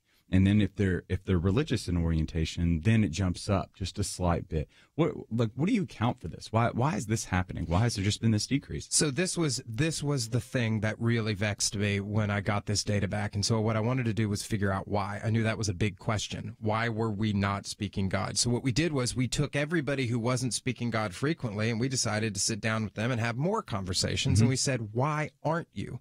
Why aren't you using these words? Why aren't you having these conversations? And we found a range of reasons. A lot of people said, I've been hurt by spiritual language in the past. I had a pastor or a friend who used this language to hurt me. Or they would say, I don't want to sound like an extremist. That's a big thing, particularly among millennials. They're very sensitive to sounding too religious or too weird.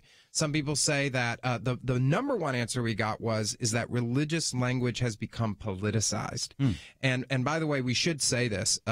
This is not an issue that is an exclusively left-right issue. When you go back and look, for example, at U.S. presidents, Democrats, Republicans, they all do it. They all use kind of dog whistles, a religious language to kind of capture and speak to religious voters. And so what happens is these words kind of have a partisan feel over time. And people who don't want to say, they want to say something spiritual. They don't want to say something political, but now these things have been melded together. And so they avoid these conversations altogether. And so there's a range of reasons why folks don't use these words. And one of them, which I think is very interesting, particularly for religious folks, if you're listening to this, you're a Christian, you're a churchgoer, whatever, you're going to get this. There are a lot of people who say, I just don't know what these words mean anymore. And the reason is there are times that we use words like grace, words like gospel. We use them so much that we forget what they mean. They become like the word color or the word thee. We use them all the time, but if you ask for a definition, it's kind of hard to figure out what that word means exactly. And so we have to go back, I think, and really think about the vocabulary of faith in fresh ways. Yeah, one of the interesting things that I continue to see, Chelsey, is this idea of a gospel-centered gospel according to the gospel. Gospel has been one of those words that's almost become, to a certain degree, a marketing term now to be able to get. But Jonathan does bring up a good point, especially from the millennial standpoint. I don't know if this has been the case for you, that there has been a sense that there's a reticence among millennials, especially among my friends that aren't churchgoers, that have either, one, been hurt by the church, and so it's hard to be able to speak a kind word to them or utilize religious language or have that spiritual conversation, or two, there's just a sense that you're an extremist if you're using that, like the tolerance, wanting to push back, wanting to entertain any other conversation as long as it's not religious in nature. It seems as though that's very prevalent among millennials. I think so. I would actually add to that. Well, I would add one, though, and for me it would be what you said, where there's a lack of shared vocabulary. So if we're talking about me with my Christian friends, it's one thing. But if you're talking about me having the same conversations about faith and the gospel and what salvation is, with non-Christian friends or friends in law school who maybe weren't Christian, I always knew the telltale sign was they would say, oh, you're religious. They would put me in that category, and that's the word they would use because they don't know how to talk about it. And I would say, well, I wouldn't call myself religious. I would just say I try to follow Christ. I do the best I can, but really having to dial back some of the Christianese to be able to even start on the same playing field. And that was part of, I think, an intimidating part of having the conversation. Yeah, it's very fascinating. So we're going to have to take one of those breaks right now. But when we come back, we'll continue talking with Jonathan about some of the book, as well as some other things relative to the Southern Baptist Convention that's happening here in Dallas right now, talking about politicalization. Mike Pence has just addressed the Southern Baptist Convention. We'll talk about some of the insights that Jonathan has been able to garner from his time there, as well as we'll be taking some of your questions and comments. So you can call in 800-351-1212. Again, that number is 800-351-1212, as well as Facebook.com/pointofviewradio. Again, Facebook.com/pointofviewradio. You share a comment online, and hopefully we'll be able to get to it over air as well. But again, we're going to take a break, and then when we come back from the break, we'll be talking to Jonathan about his new book, Learning to Speak God from Scratch: Why Sacred Words Are Vanishing and How We Can Revive Them. We'll be back right after this. Nancy was uncomfortable, to say the least. As an introvert, she didn't like controversy. But when she learned that parents were prohibited from seeing the contents of a major standardized test, she knew her responsibilities as a parent needed to outweigh her discomfort. Her daughter turned out to be the only student in her district to opt out of the test, and one of just a handful in the entire state of Texas. But she stood her ground, and the next year, Point of View helped her unite with other parents to make a difference for their children. The world loves to force us into its mold and to mock believers when we resist. Your gift to Point of View is an investment in courage and changed lives. And because of a special matching challenge, your gift here in June will have double the impact. Be part of amazing transformations. It all starts with a simple phone call, 1-800-347-5151, or by clicking in to pointofview.net. One day, you were going to make a difference. That future is now. 1-800-347-5151. and pointofview.net. Point of View will continue after this.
You are listening to Point of View. The opinions expressed on Point of View do not necessarily reflect the views of the management or staff of this station. And now, here again is Nick Pitts. And welcome back to Point of View. I'm your host, Nick Pitts. On this Wednesday, June 13, 2018 day, we are joined in studio by our guest, Jonathan Merritt, who's got a new book coming out in August, Learning to Speak God from Scratch. Utilized some research from the Barna Study Group that talked about how religious language is on the downturn, but also some practical steps as to how that you might be able to reintroduce some of that sacred language. Also joined in studio by Chelsey Youman of the First Liberty Institute, as well as the one and only Kerby Anderson as well. And so, Jonathan, we were talking about over the break, one of the interesting things that some of your research that's going to be highlighted in your book, you were talking about the idea that millennials specifically, when it comes to religious language, there was some bit of an uptick relative to their desire to be able to have those type of spiritual conversations. Share with us a little bit about that. Yeah, so if you break it down by generations, what you find is one of the least likely groups to speak God is boomers. Boomers, for some reason, and I don't know exactly why that is. We could probably debate that today, but boomers are the least likely group to have spiritual conversations on a regular basis. If you look at millennials, there is a slight uptick in terms of how many people say, I never speak God and never have a spiritual conversation. That number drops by about half when you compare boomers to millennials. So millennials, there's this renewed interest. And I think there's a lot of reasons for that. I think you've got millennials who grew up in a pluralistic, in a postmodern, in a post-Christian, in a secularized culture, in a culture that was politically correct. And they really see the importance of the inner life, having grown up in a culture that was almost a vacuum of these things. And they want to kind of revitalize this. And so, when you hear this data about these decreases, you can get kind of, especially if you're a person of faith, you can get kind of depressed.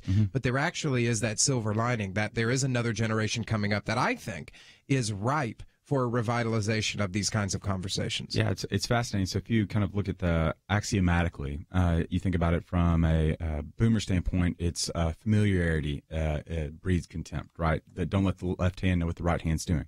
Whereas with a millennial standpoint, it very much is transparency is king, authenticity. I want to know how you really, the vulnerability. And Kerby, so Probe did some research relative, they commissioned some research as well about some of that language, correct? Well, and a lot of it had to do with whether or not individuals who are born again Christians, in particular, born again millennials. You had to be a millennial. You had to be born again in order to take the survey. That means that you had a born again experience in the past that's still meaningful to you today, and that you believe that individuals are saved by grace. So you had, in the round numbers, about 800 individuals that filled that out.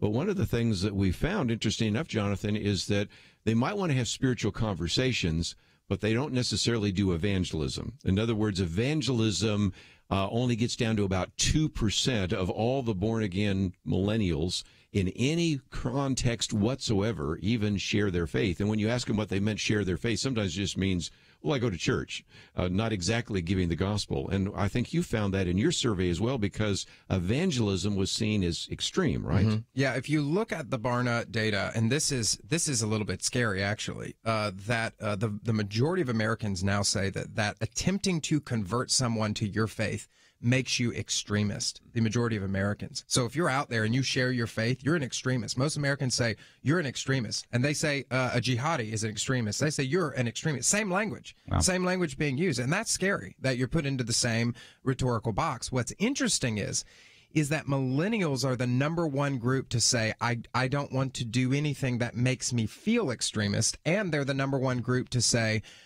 I don't speak God. I don't have spiritual conversations because I'm afraid it will make me extremist. And so you do have, if you look at the sort of trickle-down political correctness, that is something that has affected millennials. All of the sensitivities about the ways that we don't want to offend, we don't want to step on toes, that has trickled down to millennials. And the result is that millennials are simply not willing to go out and evangelize people to the Christian faith. That's fascinating. And so we are going to be taking some of your phone calls as well. 800-351-1212. Again, 800-351-1212.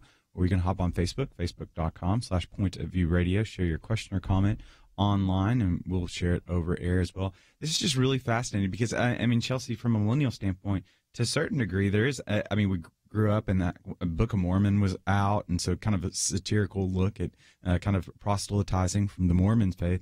There is that sense where it's not necessarily extremist because you know it, but you can see how it can be perceived like that. Right. Well, I mean, not to psychologize millennials, but, and I think we're on the perhaps older end of the spectrum of millennials, but if you think about it. We enjoyed Oregon Trail. That's right.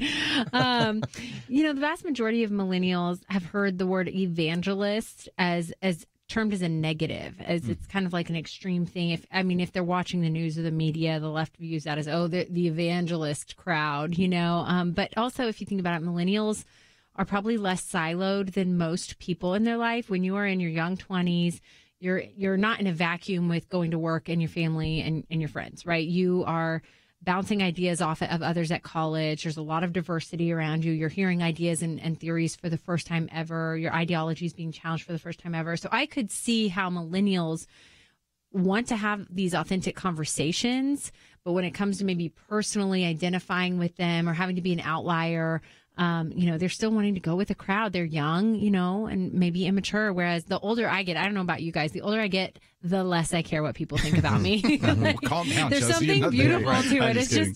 just, but when you're younger, you don't want to be perceived as an outlier or the weird one, or definitely not an extremist. That's very negative connotation. So I could see that in the millennial generation. Yeah, and you're bringing up just a brilliant point, which is if you really want to get at this, you have to think about word association. That words are always signposts to ideas. A.W. Tozier said, what we think about when we think about God is the most important thing about us. He's like, when a word comes into your mind, what do you think about?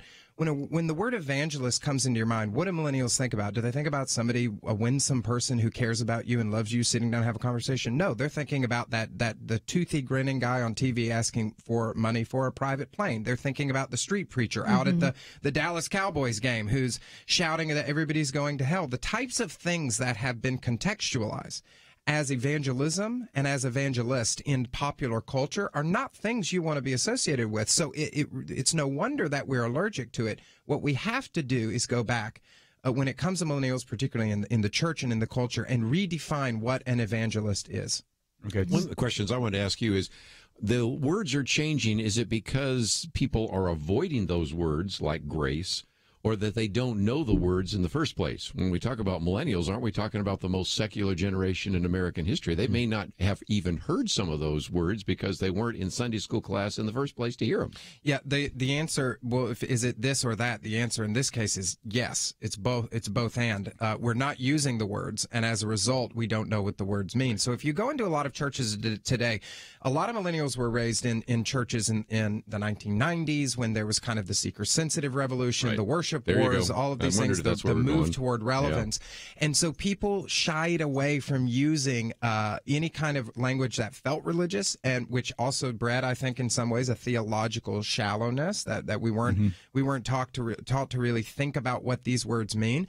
And so as a result of that, when you think about these time-tested, time-honored words that really point to deep realities that are central, that are fundamental to the Christian faith, millennials don't have a clue. They were never handed this vocabulary to begin with, and that's a failure on the part of the church that we have to own and we have to rectify if we really want to see a vibrant expression of the Christian faith in the 21st century. I think that's fascinating. So we'll continue on. We'll take a phone call right now. We've got Tommy in Nevada right now. Tommy, are you there? Yes, hello? Hey, Tommy, what's your point of view? Yeah, this is a very interesting conversation, actually, especially when it comes to millennials and their evangelicalizing of the Christian faith. Do you not think it's more pertinent that millennials really are not caught up with the, for want of a better word, fairy tales of Christianity, and they're seeking more fact-based things to get involved with as opposed to faith-based things? Just a question. Yeah, Tommy, you bring up a great point. It kind of moves towards this idea of distrust that's pretty prevalent among millennials right now. Kind of the fact-based, wanting to be able to see the numbers. I'll be interested in your comments, Jonathan, just because I think that distrust is something that millennials have been. So it's just a characteristic part of the human experience for them, simply because you have the idea that we've always grown up with Enron scandals. We've always grown up with the Catholic Church scandal. We've always grown up with just the cronyism, capital cronyism that's happening on Wall Street. And even the numbers would indicate this, which just designates my skepticism if I don't have the numbers. The idea that among the general population, 50% of Americans don't trust their neighbor. That number's jumped down 20 years from 20 years down to 33%. If you look at millennials specifically, don't trust their neighbors. That number's 19%. So I think there's just an inherent distrust. What are you thinking? Well, it's hard. I don't know what our caller means by fairy tales, so that's a tough thing. But if what you mean is some amount of mysticism or even the morality miraculous in your faith. Actually, the data bears out that there's a hunger for that. We're seeing a revitalization, for example, in liturgical expressions of worship. You know, 10, 20 years ago, everybody wanted the rock band. Now you're seeing this revival actually in some of these traditional forms of worship. And so that's big. And I think there is a hunger for that mysticism among millennials. That's phenomenal. So we're going to have to take a break. We'll continue taking your calls, 800-351-1212. We'll be back right after this.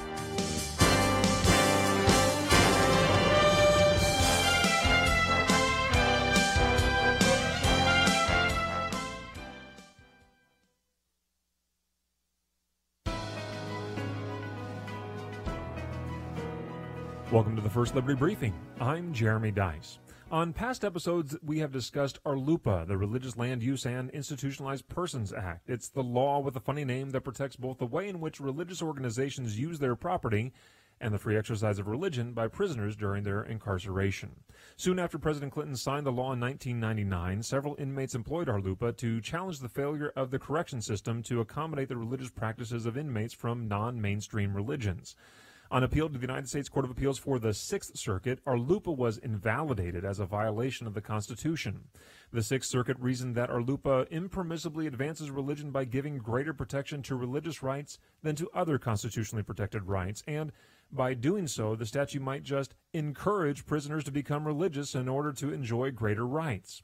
The Supreme Court of the United States unanimously reversed that decision. Writing for the court in Cutter v. Wilkinson, Justice Ginsburg explained that RLUIPA fits within the corridor of the religion clauses of the First Amendment, and that it rightly alleviates exceptional government-created burdens on private religious exercise.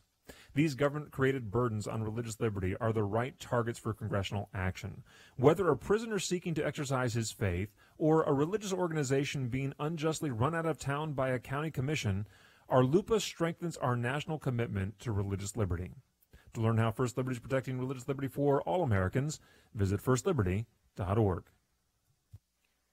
You can learn how to protect religious freedom in the workplace, public schools, your church, the military, and more by downloading First Liberty's free Religious Liberty Protection Kits at firstliberty.org. That's firstliberty.org. If you want hope for religious freedom, go to firstliberty.org.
Now, back to Point of View, your listener-supported source for truth. And welcome back to Point of View. I am your host, Nick Pitts. I'm joined on this Millennial Roundtable with Chelsey Youman of the First Liberty Institute. We've got Kerby Anderson, the one and only, and then also Jonathan Merritt, who is the author of a new book out called Learning to Speak God from Scratch. That's going to be coming out in August. And so we've been taking some of your phone calls right now. And I think Robert's got a question that I think really summarizes kind of some of what we're talking about. And so we're going to take Robert, but know that you can call in as well. That number's 800-351-1212. Again, 800-351-1212. And we are, Robert, are you there? I'm here. Hey, Robert, what's your point of view? The other day, I was having a conversation with an atheist and an agnostic at work. And I asked them a point-blank question, has anyone ever given you the full gospel? And the very first question one of them said was, well, define full gospel. And having lack of a definition, I just quoted John 3:16 and John 14:8. Would that be a good way to go about that? Or Yeah, I think that it kind of the question that I always heard in seminary, Robert, is what is a hamburger, right? What does it take to make a hamburger? And essentially, kind of the concept, the illustrative concept was, what was it? Does it only take a hamburger patty to make a hamburger, or do you have to have a bun to make a hamburger? Do you need lettuce to be on a hamburger? What is the essential components of a hamburger? And I think that raises a pretty good question, Jonathan. I'm sure your book's gonna address when you release it in August, is this idea of what makes the gospel, what's necessary, and what are some of the words that can be utilized? Because I mean, we even see Paul with Mars Hill in Acts 17 when he's going up and he's appealing to some other sources rather, and using some expansive vocabulary in order to appeal to a particular constituency. And so I'm sure Robert's got a good question that probably many people are wondering right now. Yeah, well, how you define that it shifts a little based on your theological perspective. Many people would say John 3:16 is great. For God so loved the world, he gave his only begotten Son, so that whosoever would believe in him would not perish but have eternal life. A lot of people point to 1 Corinthians 15, that Jesus came, and it's really the story of Jesus, that Jesus came, Jesus died for your sins and was raised on the third day, et cetera, et cetera. I think that it's a combination of the story of Jesus and what the response to the story of Jesus would be, however you want to characterize that. But I think that what I would say is this is twofold. The two things we need to do: one, understand what the gospel is, but two, whenever you articulate the gospel, you're going to get a range of follow-up questions. So if you just have your FAQ sheet, and the only thing about the gospel is what is the gospel, you're not prepared to have a full-orbed conversation with folks, because folks are going to say, well, what does that mean about hell? Now we've got a new word. What does that mean about sin? Now we have another word. So it's not that we would learn word A and word B, but that we would begin to interact with the entire vocabulary of faith that we inherit as Christians. And I think that's one of the fascinating things, if I remember correctly, us having conversations about your book, is kind of the latter half of the book is just essays on some of those words that are so rich from the Christian heritage, but what are the implications for it today, right? So yeah, so in the book, if you can pre-order the book on Amazon or whatever, but when it comes out in August, you'll see the first half of the book deals with basically what we've been talking about now, what's happening, what's at stake, what can be done about it. And then the second half of the book is a series of essays on some of those big words in the language of faith, and trying to kind of reimagine those or re-understand, re-articulate those. And what I hope to do in that is to model for people how they could interact with this in their own communities, where you could get together with your small group and you could say, hey, let's pick out the 10 words that we struggle with the most as a small group. And for 10 weeks, let's spend a week on each understanding, how have we understood this word? Where do we see this word in the scripture? What are the problems with some of the ways that we've articulated this word? How could we begin to speak this word again? Anyone can do that. Anyone can get in a small group with their friends and family members and begin to have these conversations again. I think, Kerby, it brings up a really good, it reminds me of an anecdote that we heard with Michael Weir in his book, Reclaiming Hope. I was wondering if you're going to go to that. Yeah, go for and so in his book, Michael Weir served in the Obama White House, and one of the fascinating anecdotes that he has is that he was putting together a report on kind of what we would consider the least of these, some of the marginalized. So it was talking about prison reform. It was talking about hunger initiatives, et cetera, because it was coming out of the Faith-Based and Neighborhood Initiatives Office. And one of the fascinating things is he titled it, he had some part of the title, and then he said the least of these at the end of the title.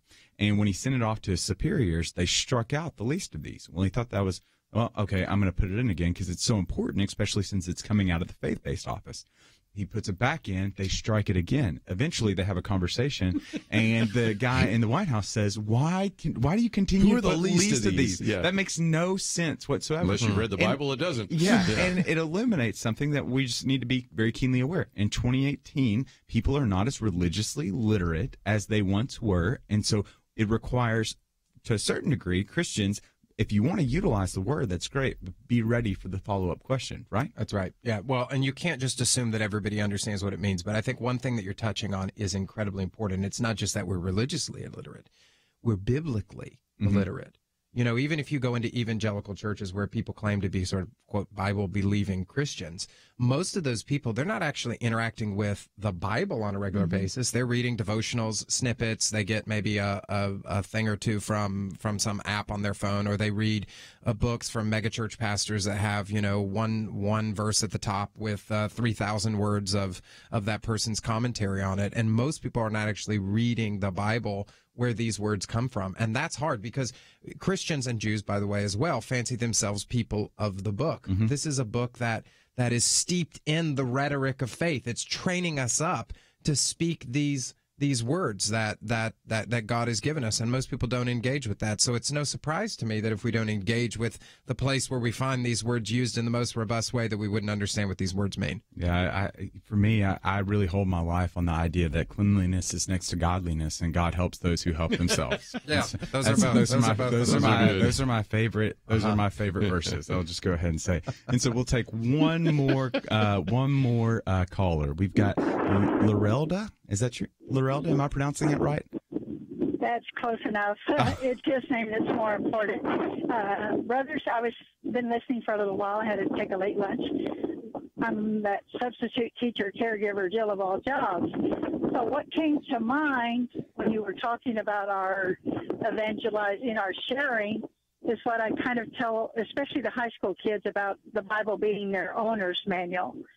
And I tell them the best way to understand it is to know the author. So talk to the Lord first and then start reading his word. And I'm not trying to minimize it or simplify it, but sometimes that's just what strikes the chord that gets them interested in looking at it and then going from there. Yes, ma'am. I love it. It reminds me of even what Jesus said in John 5:39. You search these scriptures so that you might inherit eternal life, but I tell you that they testify about me.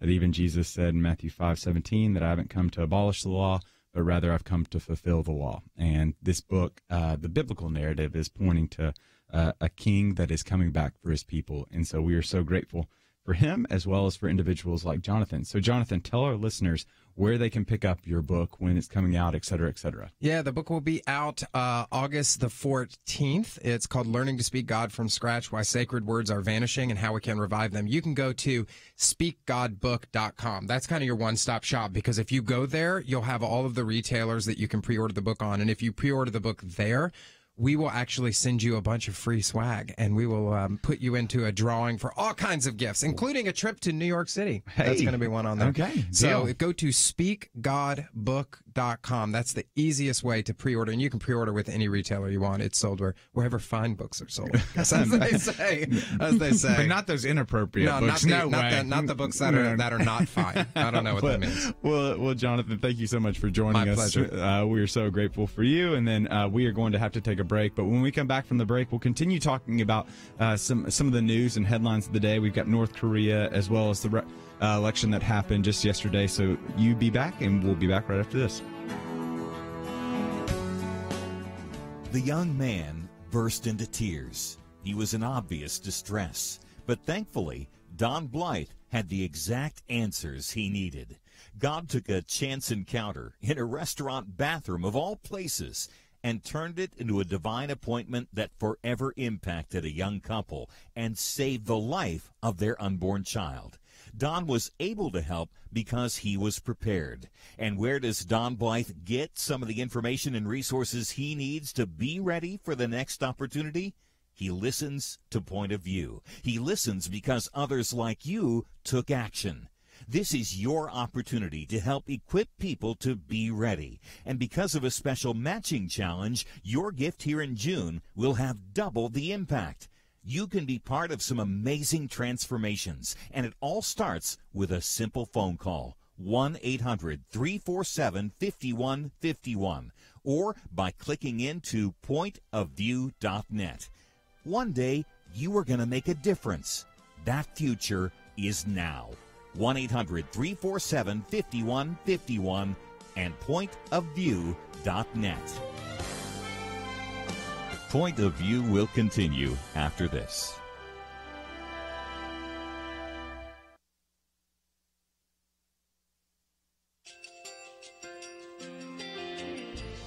I just want to thank you so much for all the wonderful programming you have. You're just absolutely fantastic. I recently started listening to Point of View, and I really found it interesting because of the different subjects you cover. Thank you for that. I really appreciate everything that you do in keeping us informed. Thank you, Kerby, for everything that you have been doing. I appreciate all the work that you're doing, advocating for the Word of God. Thank you so much.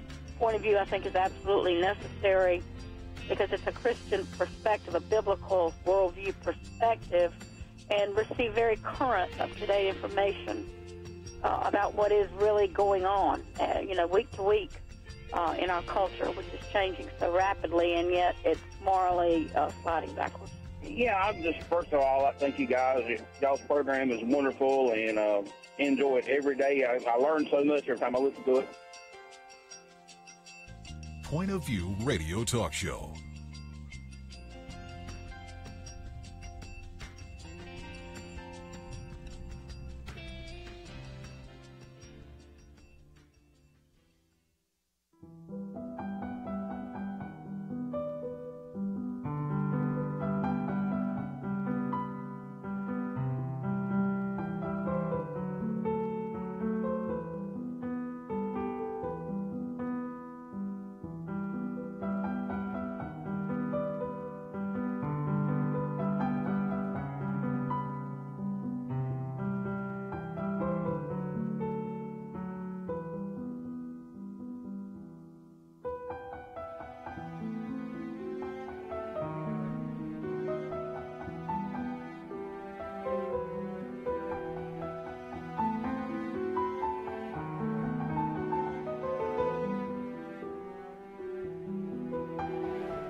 Hi, this is Kerby Anderson. You know, each day we take on the tough issues and provide a biblical perspective to them. The topics we cover are wide-ranging. Apologetics, theology, prophecy, creation and evolution, intelligent design, marriage, family, child-rearing, the millennial generation, trends in society, politics, economics, business, religious liberty, the Constitution, public policy, foreign policy, military policy, tensions in the Middle East, abortion, homosexuality, pornography, sexual ethics, media, technology, history, and America's godly heritage. We talk about anything that affects your faith, your family, or your freedom. So don't go anywhere, because Point of View continues right now.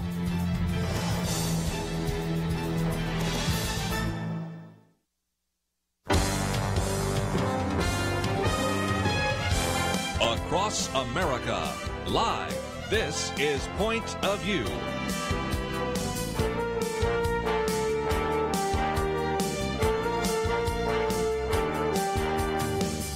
And now, Nick Pitts. And welcome back to Point of View on this Wednesday, June 13, 2018 day. I am your guest host for Point of View, the Millennial Roundtable, Nick Pitts, and I'm joined at the Millennial Roundtable by Chelsey Youman of the First Liberty Institute for this third hour. Chelsey's with us, as well as Kerby Anderson, the one, the only.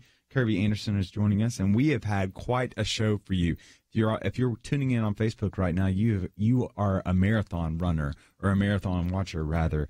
We during the first hour we were talking about North Korea, as well as some of the election implications that happened in Virginia, as well as South Carolina last night, and then also we just had Jonathan Merritt in studio. Jonathan Merritt wrote a new book that will be out August 14th, Learning to Speak God from Scratch, Why Sacred Words Are Vanishing and How We Can Revive Them. And his website is available on our website at pointofview.net. So if you want to make your way over there, you can sign up for his book, as well as he's got some really cool prizes that you could potentially be in the drawing from, so you'll want to stick around for that. But here for this last hour, we've got, again, there's just so much that's going on. So we'll be talking a little bit about North Korea, the Christian school teacher fire, the Trump referendum, potentially in the midterm elections. But we're going to spend a little bit of our time here in the next stretch on the North Korea summit, because news has just broke, according to a new Reuters Ipsos poll, that the majority of Americans believe that President Donald Trump has handled North Korea well.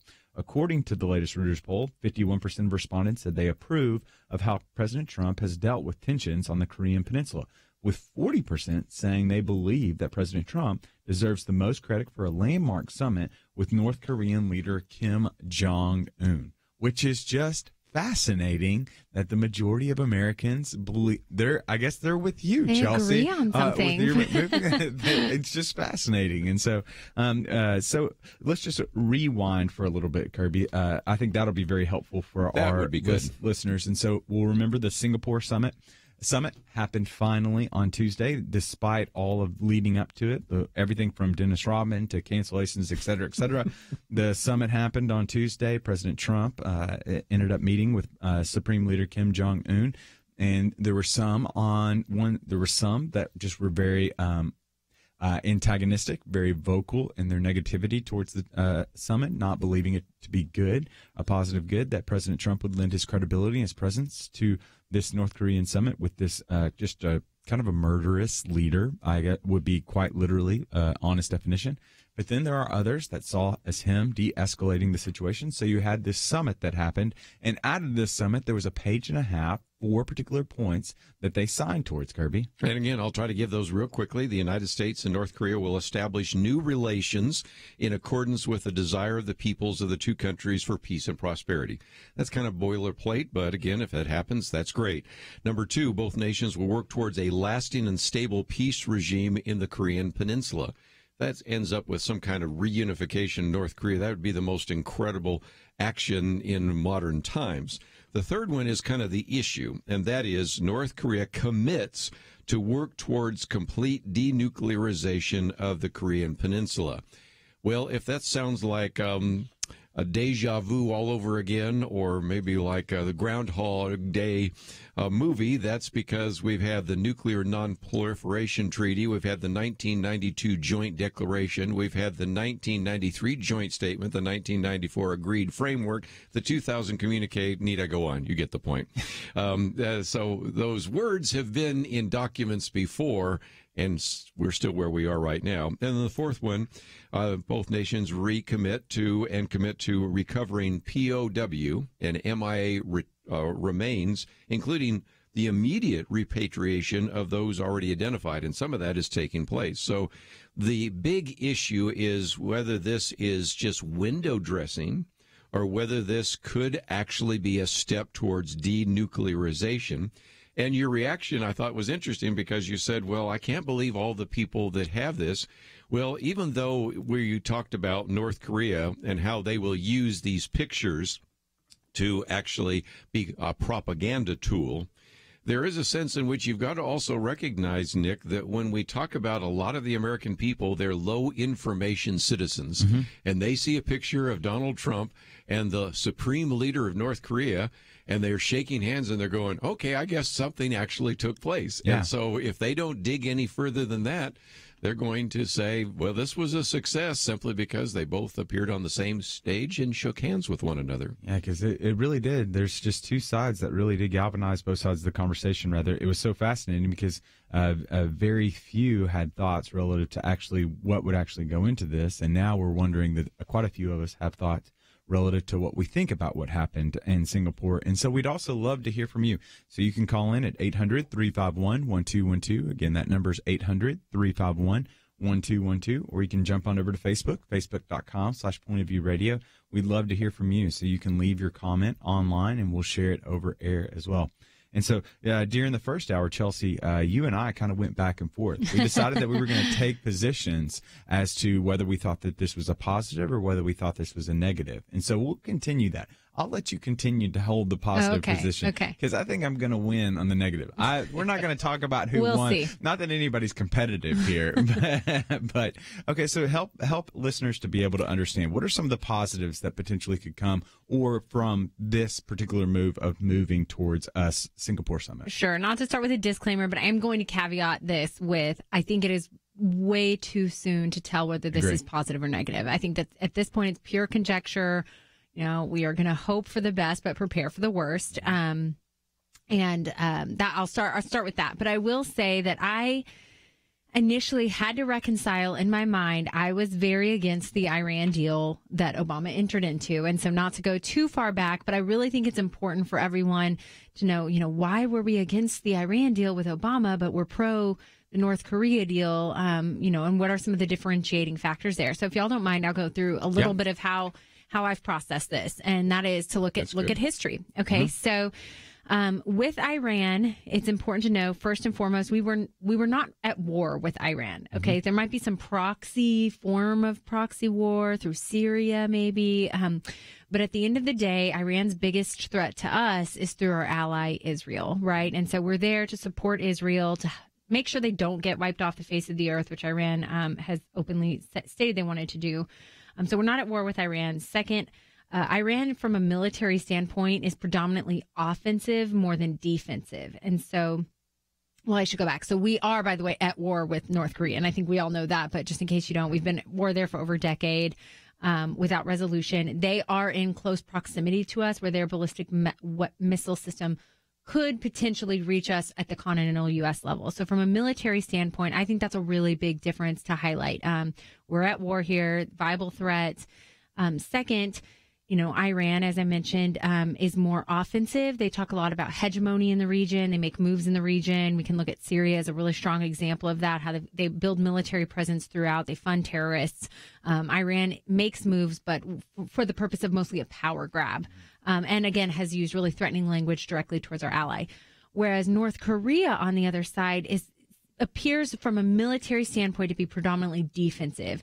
They're building their weapon systems, but they're not really moving across the border to over into South Korea. Oh, yeah. Time for a break. Now I'm going to have to be offensive and say it's time to stop, Chelsey. I got so excited. We got to take a break, and then when we come back, Chelsea's going to continue to argue for, and I'm going to go against, and we'll talk about it right after this.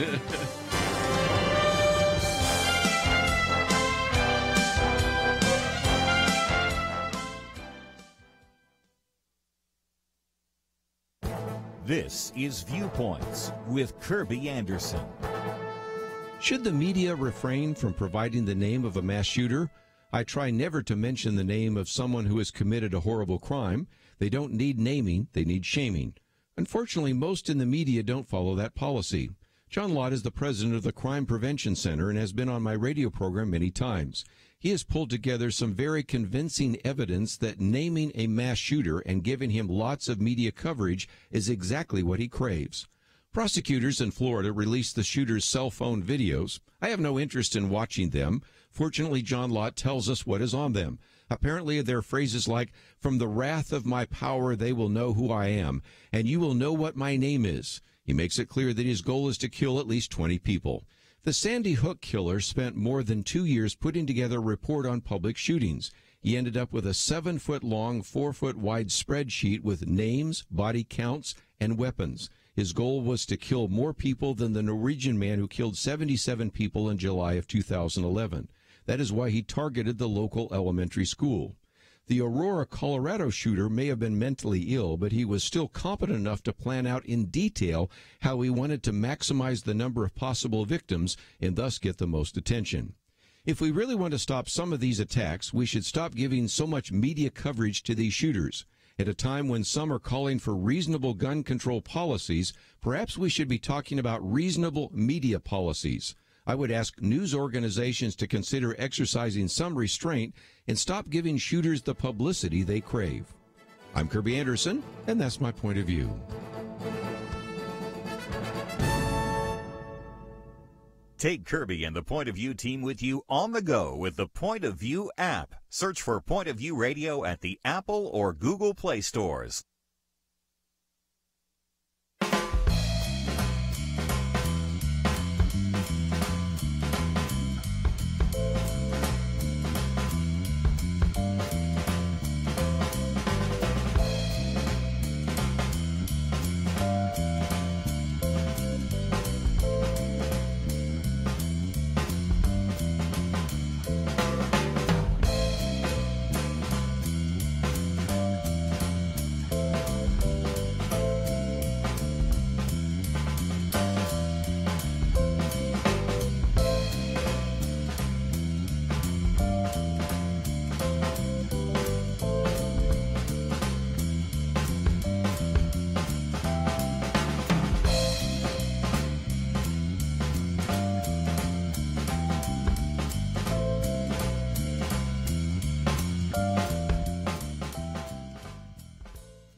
You're listening to Point of View, your listener-supported source for truth. And welcome back to Point of View. I am your host, Nick Pitts. I'm joined at the Millennial Roundtable by Chelsey Youman of the First Liberty Institute, as well as Kerby Anderson. And we've been going back and forth. Was it positive or was it negative of the Singapore summit? Was it a good move by President Trump? The majority of Americans, according to a Reuters poll, believe it to be true, that it was a positive move. And then there were some of us that believe it was a negative. And so just for the sake of argument, I'm going to assume the negative position. Chelsey is going to assume the positive position. She's with the favor of the country, but then again, the favor of the country probably thinks that chunky peanut butter is good, and we all know that's not the case. That is not true. That's not true. We can agree on that. Smooth. Okay, so Chelsey was going on. So give us a recap of the points that you had. Real quick recap. And then, I was just saying that we have to reconcile being against the Iran deal and being for North Korea. It's something that we're getting beat up over in the media.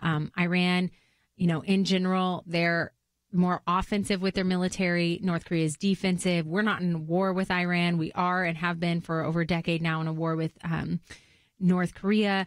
Iran they enrich uranium supposedly for internal purposes, but they don't really have nukes, supposedly at this point. And then North Korea obviously does. They have full nuclear system, ballistic weapons that can, and missiles that can reach us at a continental level. So those are all really important factors, I think, to look into when you think really the ultimate question is, what are we willing to risk for the potential to denuclearize the Korean continent? And I think that we can't underplay the role that China might play in this with Iran. I don't know that we have as much bargaining power as we do with North Korea, just from the sense that China is North Korea's number one ally, also communist, and has a very vested interest in having us not destabilize the region. And so China is applying pressure We've been brokering deals with them, at least on the trade front. I think those are related.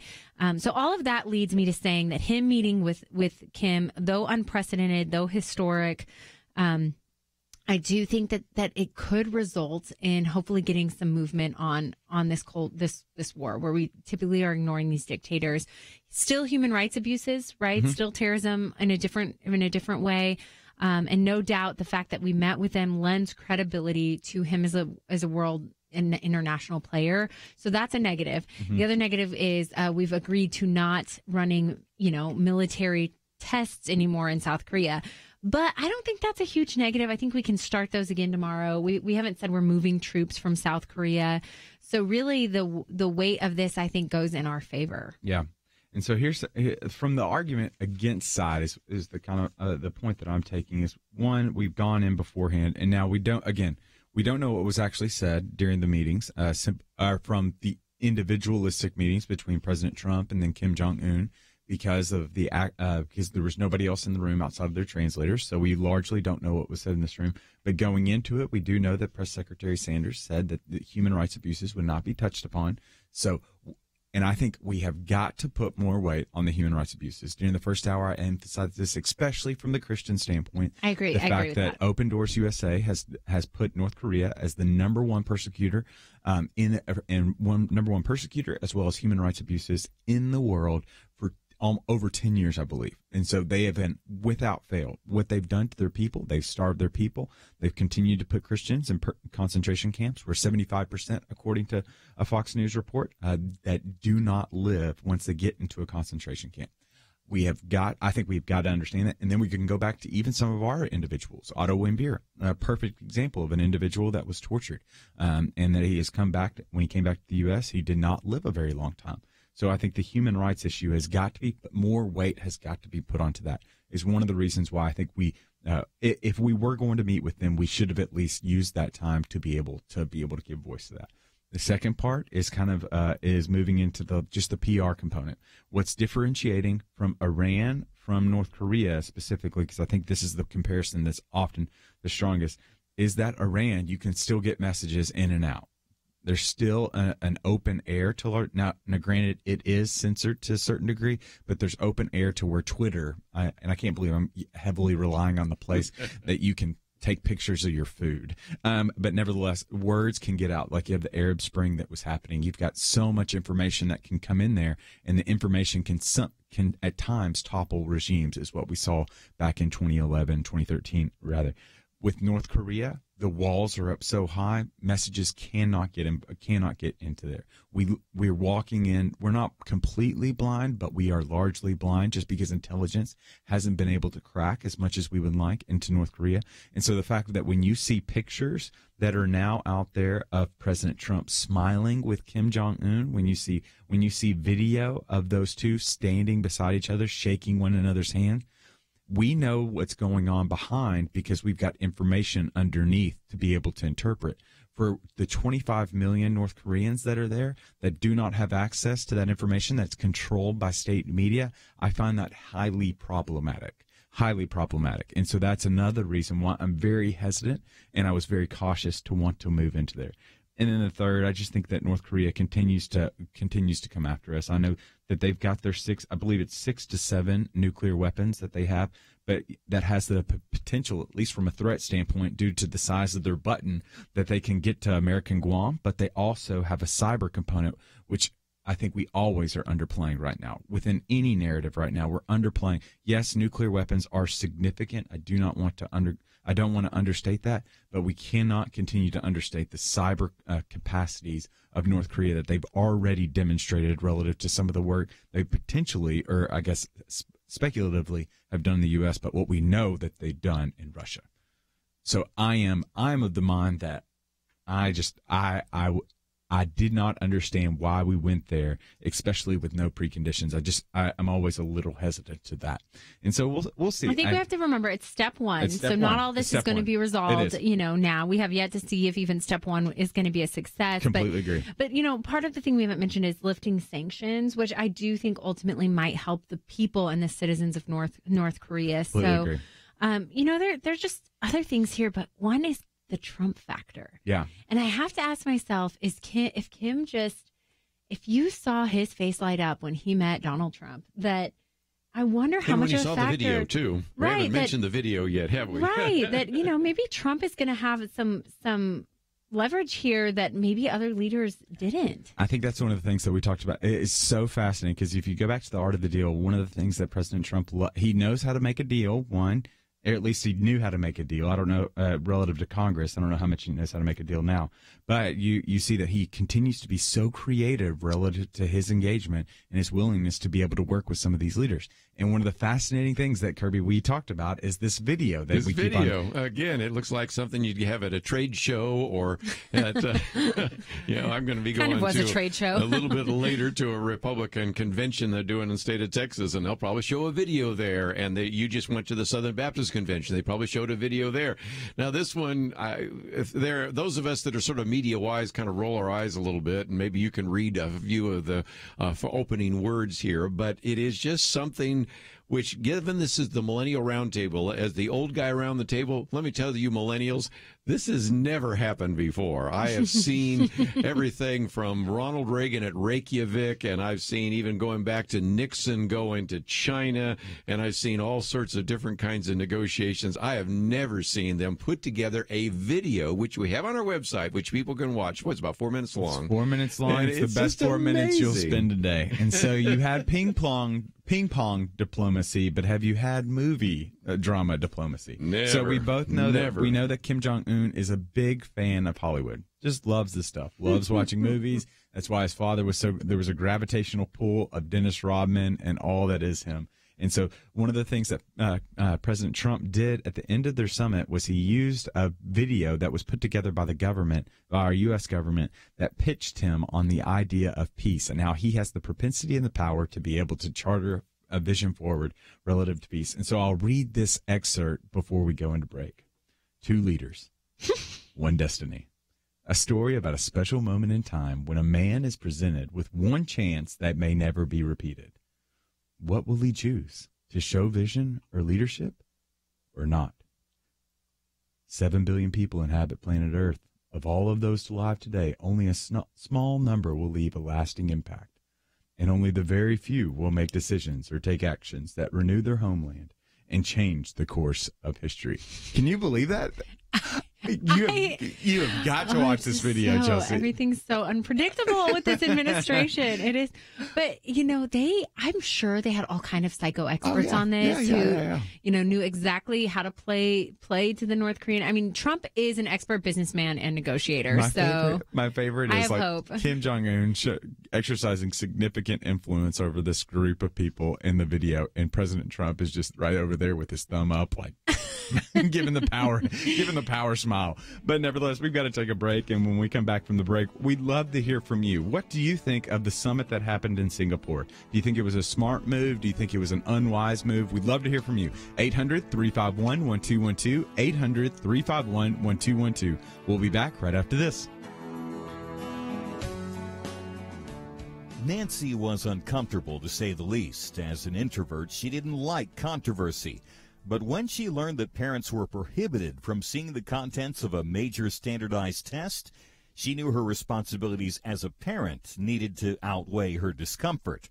Her daughter turned out to be the only student in her district to opt out of the test, and one of just a handful in the entire state of Texas. But she stood her ground, and the next year, Point of View helped her unite with other parents to make a difference for their children.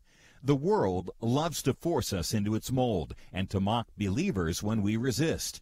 Your gift to Point of View is an investment in courage and changed lives. And because of a special matching challenge, your gift here in June will have double the impact. Be part of amazing transformations. It all starts with a simple phone call, 1-800-347-5151, or by clicking in to pointofview.net. One day, you were going to make a difference. That future is now. 1-800-347-5151 and pointofview.net. Point of View will continue after this.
are listening to Point of View.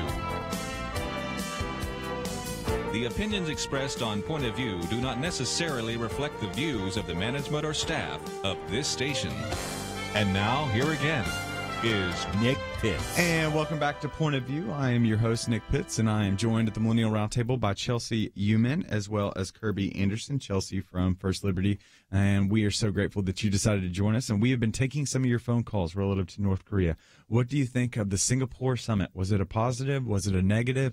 We'd love to hear from you. So you can call in 800-351-1212. Again, that number is 800-351-1212. And we've also been taking some of your comments and questions on Facebook right now. Facebook.com/Point of View Radio. You can put a comment underneath the live video box, and we'll get to that as well. And so we've got Ruth over on Facebook that says it's necessary to get the denuclearization first. Without it, none of the other issues even matter.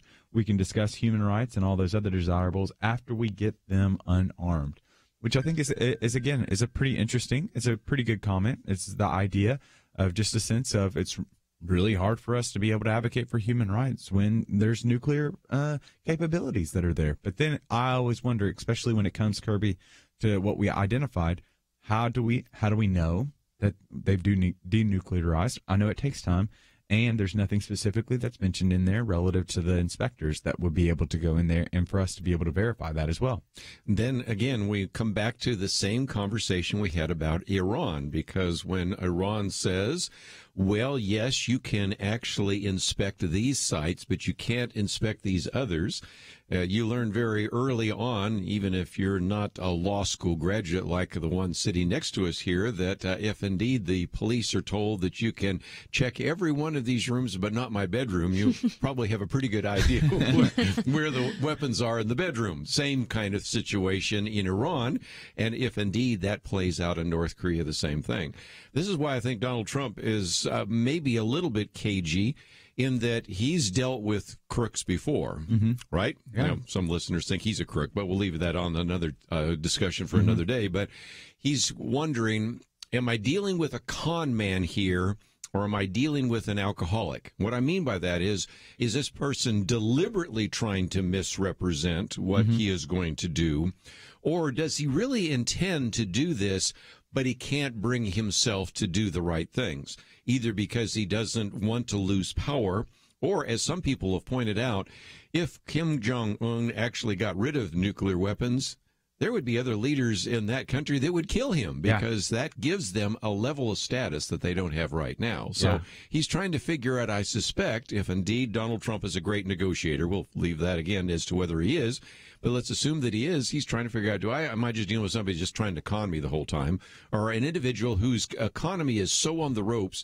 that he's willing to consider some things that back in the 1990s he wasn't really serious about when he put those on a piece of paper. I think that's one of the things that David Brooks illuminated. He used a little different language. David Brooks said that President Trump tends to insert suspicion as well as competition into international relationships. Yeah. And so that's why you see historical allies are now enemies, or perceived enemies, and enemies are now friends, because the suspicion goes against the past relationship, and it creates a competition with our allies that now turns, i.e.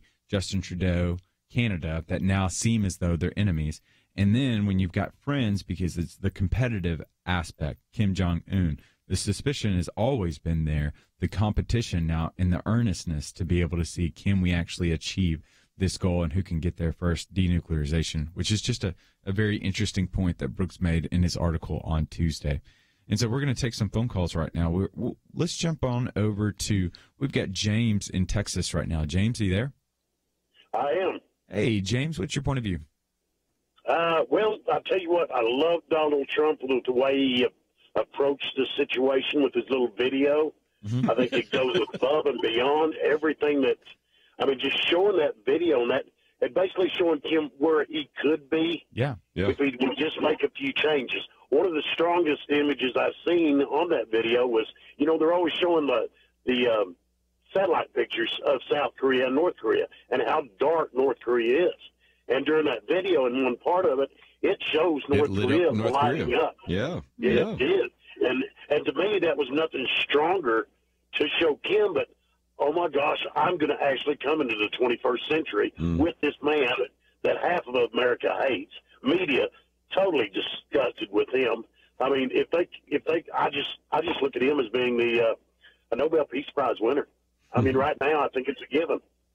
Yeah, there are, James, you're not alone. There are a number of individuals that have been utilizing some of that the language relative to the Nobel Peace. I'm originally from Tennessee, live out here in Texas now, and so a couple of weeks back, President Trump was in Nashville for a rally. I don't know if it was technically considered a rally or if it was just every president does it. They go to those places to be able to sell their agenda. Inevitably turns into a campaign rally, and they were chanting "Nobel, Nobel, Nobel."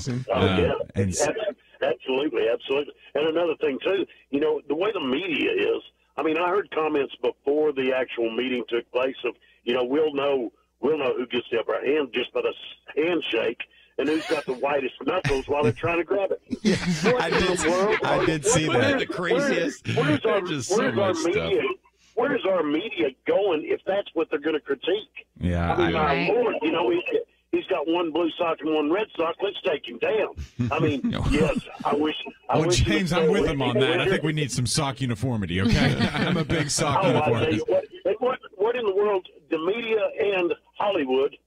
To me, they're the people that's so disillusioned with what it is out here in the real world, in the, pardon my expression, flyover states. We're the people that are out here living the life, trying to make a living. We're not got this star look in front of our eyes, whereas we can say anything we want. Hence, Robert De Niro. I wish I'd have been there. I'd have got up and walked out, and I'd have probably tried to grab some people and take them with me. It's just unbelievable. And I don't care if they don't like Trump. Respect the office. Yeah. You don't have to respect the man. Yeah. James, James. He brings up a good point, too. I think this is something that is not getting enough traction because, in our 24-hour media cycle, they don't really like to revisit a year ago. But he laid the groundwork for this summit from day one. I mean, don't think that negotiating tariffs with China had nothing to do with this. The Twitter battle, including the red button, my buttons, I've got a big red button or whatever. He started this a long time ago. He started posturing a long time ago, and he started posturing, I think, in a language that Chairman Kim speaks, which is big bravado, big reputation, kind of threatening. I mean, a year ago we were talking about nuking them, right? So he has set the world stage. He set the tone. And then now he even, set such a strong stance. He sent a letter over a month ago saying talks are off if you don't come my way. Right. And Chairman Kim did. And so I think Kim is maybe more motivated than people. I don't know, but hopefully historically he has been to get to the conversation. We know that he has made public statements about his number one interest is getting recognition on the world stage. Yeah. And when you're negotiating with someone and that is their interest, ego is their interest, that's a weakness on his part. Yeah, and again, I think I am just hesitant about the entire situation. So, like I've said, I can argue on both sides. You and David Brooks, we got that. Some people hate me for this, but I don't think that there's a strong side to be on. I don't like it how people can't see the redeemable qualities of what the summit held, and I think there are redeemable qualities. I don't like it how people will not acknowledge the fact that there are some losses that we had. We lost some concessions. He has pictures of our president now that they can be used in perpetuity as they continue to be able to kill Christians in the country. The human rights abuses. I think there's that. So I'm not saying one side is better than I just say let's acknowledge. We have to be intellectually honest, and that's what this conversation is about. Let's be intellectually honest and know that there is still much to be answered from this. And if we were to just leave after what we see right now, this is a loss. I agree. It's phase one. There is nothing that has come from this right now. There is still potentially nuclear weapons, for all we know, based on reports that are underneath a encaved mountain right now because a mountain's supposedly collapsed, and so that ruined one of their nuclear sites. So all we know right now is they have no nuclear capabilities simply because when you're testing some of these nuclear weapons underground, you're ruining the foundation. So all that to say, there are still more questions to be asked and answers to be heard before we continue to move some of these significant judgments. And so, wow, there's a 1 minute until who knew? Was that my fault? I guess that was my fault. I'm sorry. I just wanted to talk. And so we're going to continue taking phone calls. And so you can call in. We'd love to hear from you relative to the North Korean situation. Is it positive? Is it negative? Maybe there's some aspects or characteristics that we haven't addressed. We'd love to hear from you. I mean, I'd really be interested. Fly over country, wherever part of your country, the part of the country that you're in right now. What do you think of the flag situation? Our flag was on the. Am I making too much of this? Are we not making enough of it? I mean, for goodness sake, we're willing to throw our hands up in the air and not watch the NFL because people are bowing or not getting on a knee before they put their hand over their heart. I'd love to hear from you as well. And so you can call in 800-351-1212, 800-351-1212. For those on Facebook, facebook.com/Point of View Radio. Leave a comment underneath the live video feed. What you share online, we'll share over air as well. And so we will be back right after this.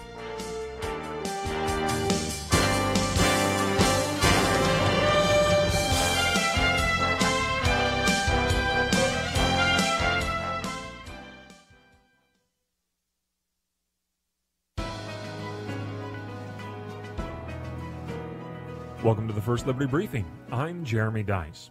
On past episodes, we have discussed RLUIPA, the Religious Land Use and Institutionalized Persons Act. It's the law with a funny name that protects both the way in which religious organizations use their property and the free exercise of religion by prisoners during their incarceration. Soon after President Clinton signed the law in 1999, several inmates employed RLUIPA to challenge the failure of the correction system to accommodate the religious practices of inmates from non-mainstream religions. On appeal to the United States Court of Appeals for the Sixth Circuit, RLUIPA was invalidated as a violation of the Constitution. The Sixth Circuit reasoned that RLUIPA impermissibly advances religion by giving greater protection to religious rights than to other constitutionally protected rights, and by doing so, the statute might just encourage prisoners to become religious in order to enjoy greater rights. The Supreme Court of the United States unanimously reversed that decision. Writing for the court in Cutter v. Wilkinson, Justice Ginsburg explained that RLUIPA fits within the corridor of the religion clauses of the First Amendment, and that it rightly alleviates exceptional government-created burdens on private religious exercise. These government-created burdens on religious liberty are the right targets for congressional action. Whether a prisoner seeking to exercise his faith or a religious organization being unjustly run out of town by a county commission, RLUIPA strengthens our national commitment to religious liberty. To learn how First Liberty is protecting religious liberty for all Americans, visit firstliberty.org. You can learn how to protect religious freedom in the workplace, public schools, your church, the military, and more by downloading First Liberty's free Religious Liberty Protection Kits at firstliberty.org. That's firstliberty.org. If you want hope for religious freedom, go to firstliberty.org.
Now, back to Point of View, your listener-supported source for truth. And we are back on Point of View for this last segment. I am Nick Pitts. I'm joined at the Millennial Roundtable by Kerby Anderson and Chelsey Youman. And apparently, when you bring up the North Korean flag and the NFL, people want to talk. We have a winner. We have a winner. Want to talk right now.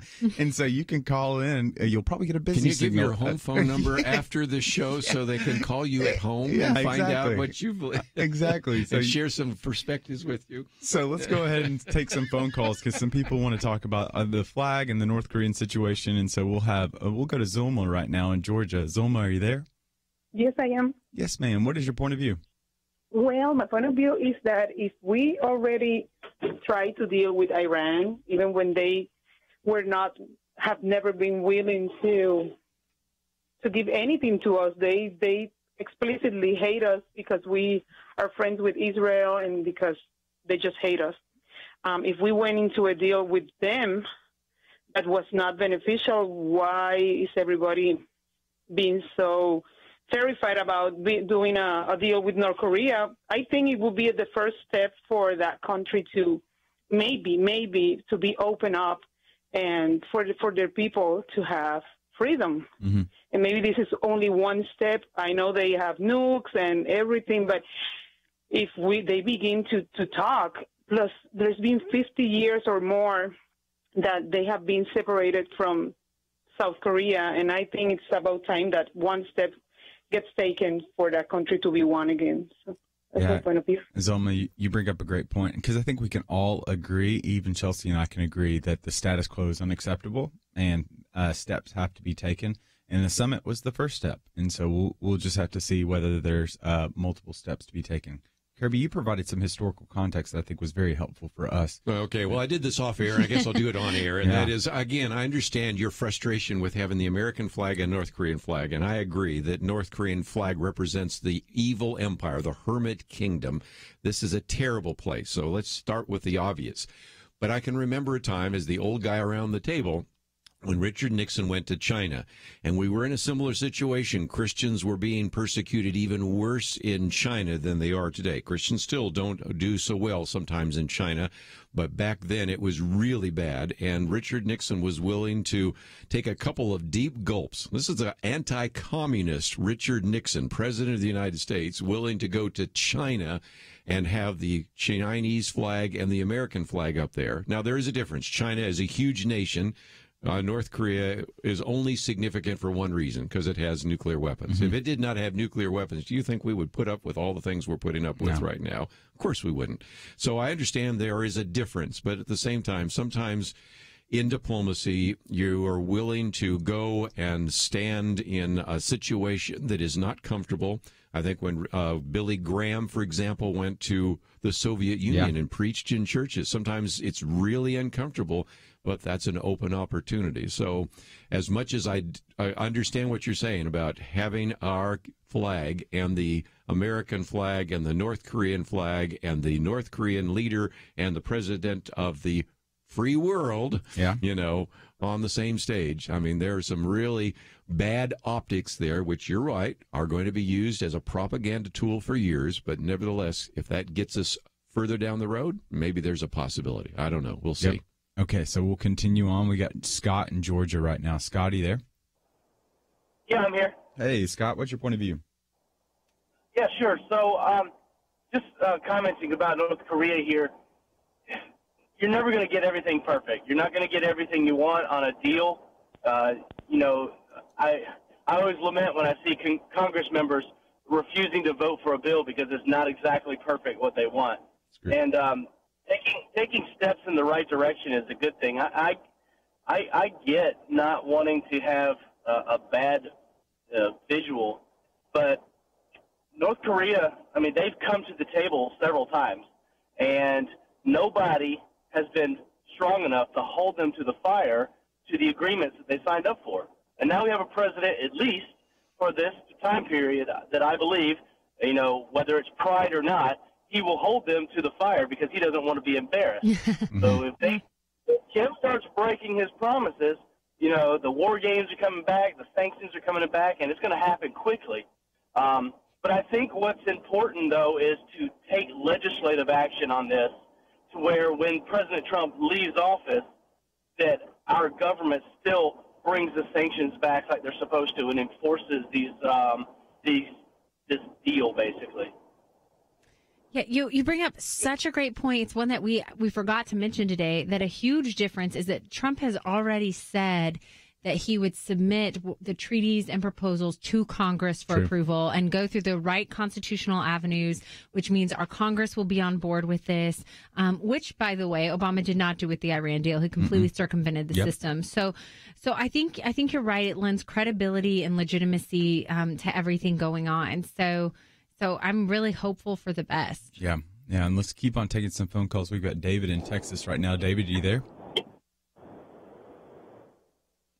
David, you there?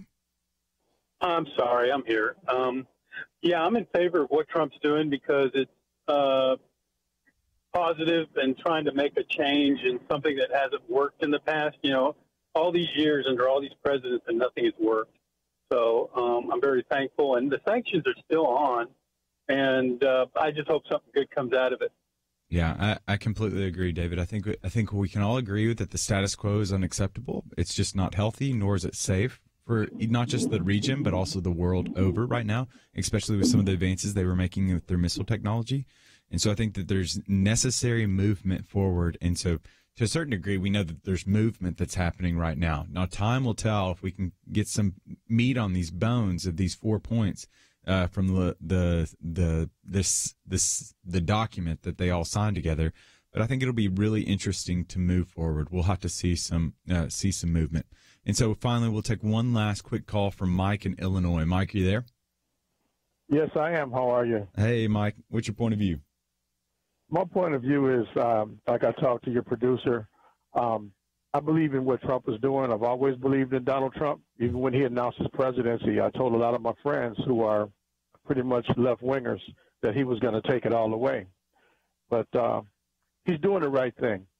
And going into a biblical perspective, if you want to bring the Holy Spirit and you bring God into the world and fulfill the scriptures, you have to go into all of these lands who do not accept the Bible.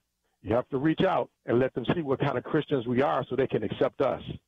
Now, the young lady, I don't remember her name right quick, she said that China was a communist nation. I've been to China. I spent 2 weeks in China a year and a half ago. And China is socialist. They're not communists. It's a very beautiful place. They still remember what America has done for them in World War II against the Japanese. And we don't understand and tell our people this over here in the United States because we're always really trying to badmouth China, you know.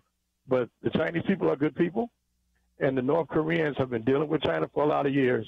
And with the help of the Chinese president and also Dennis Rodman, the basketball player, because God always works with people that you really don't think he works in mysterious ways. That is the truth. Dennis Rodman, who would have guessed? That is the truth, Mike. Mike, you do bring up a really great biblical point. Just to close this out on, is the sense that what the writer of Hebrews says in Hebrews 12:14.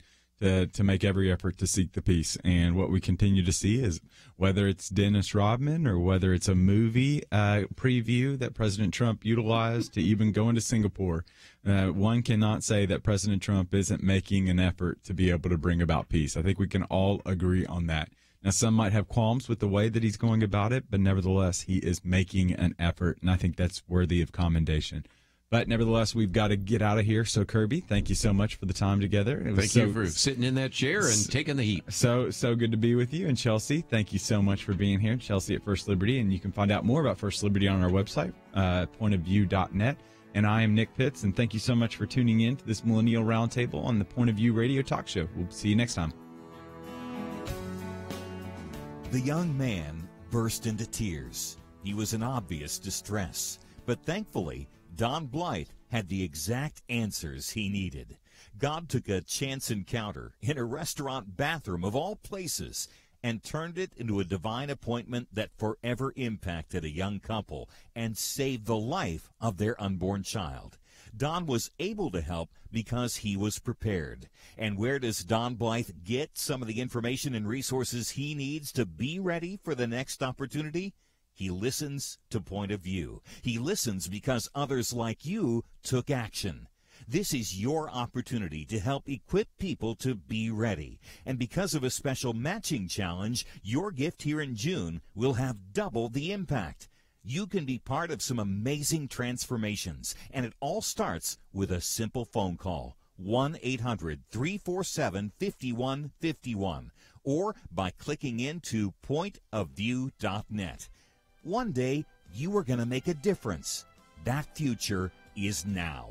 1-800-347-5151 and pointofview.net. Point of View is produced by Point of View Ministries.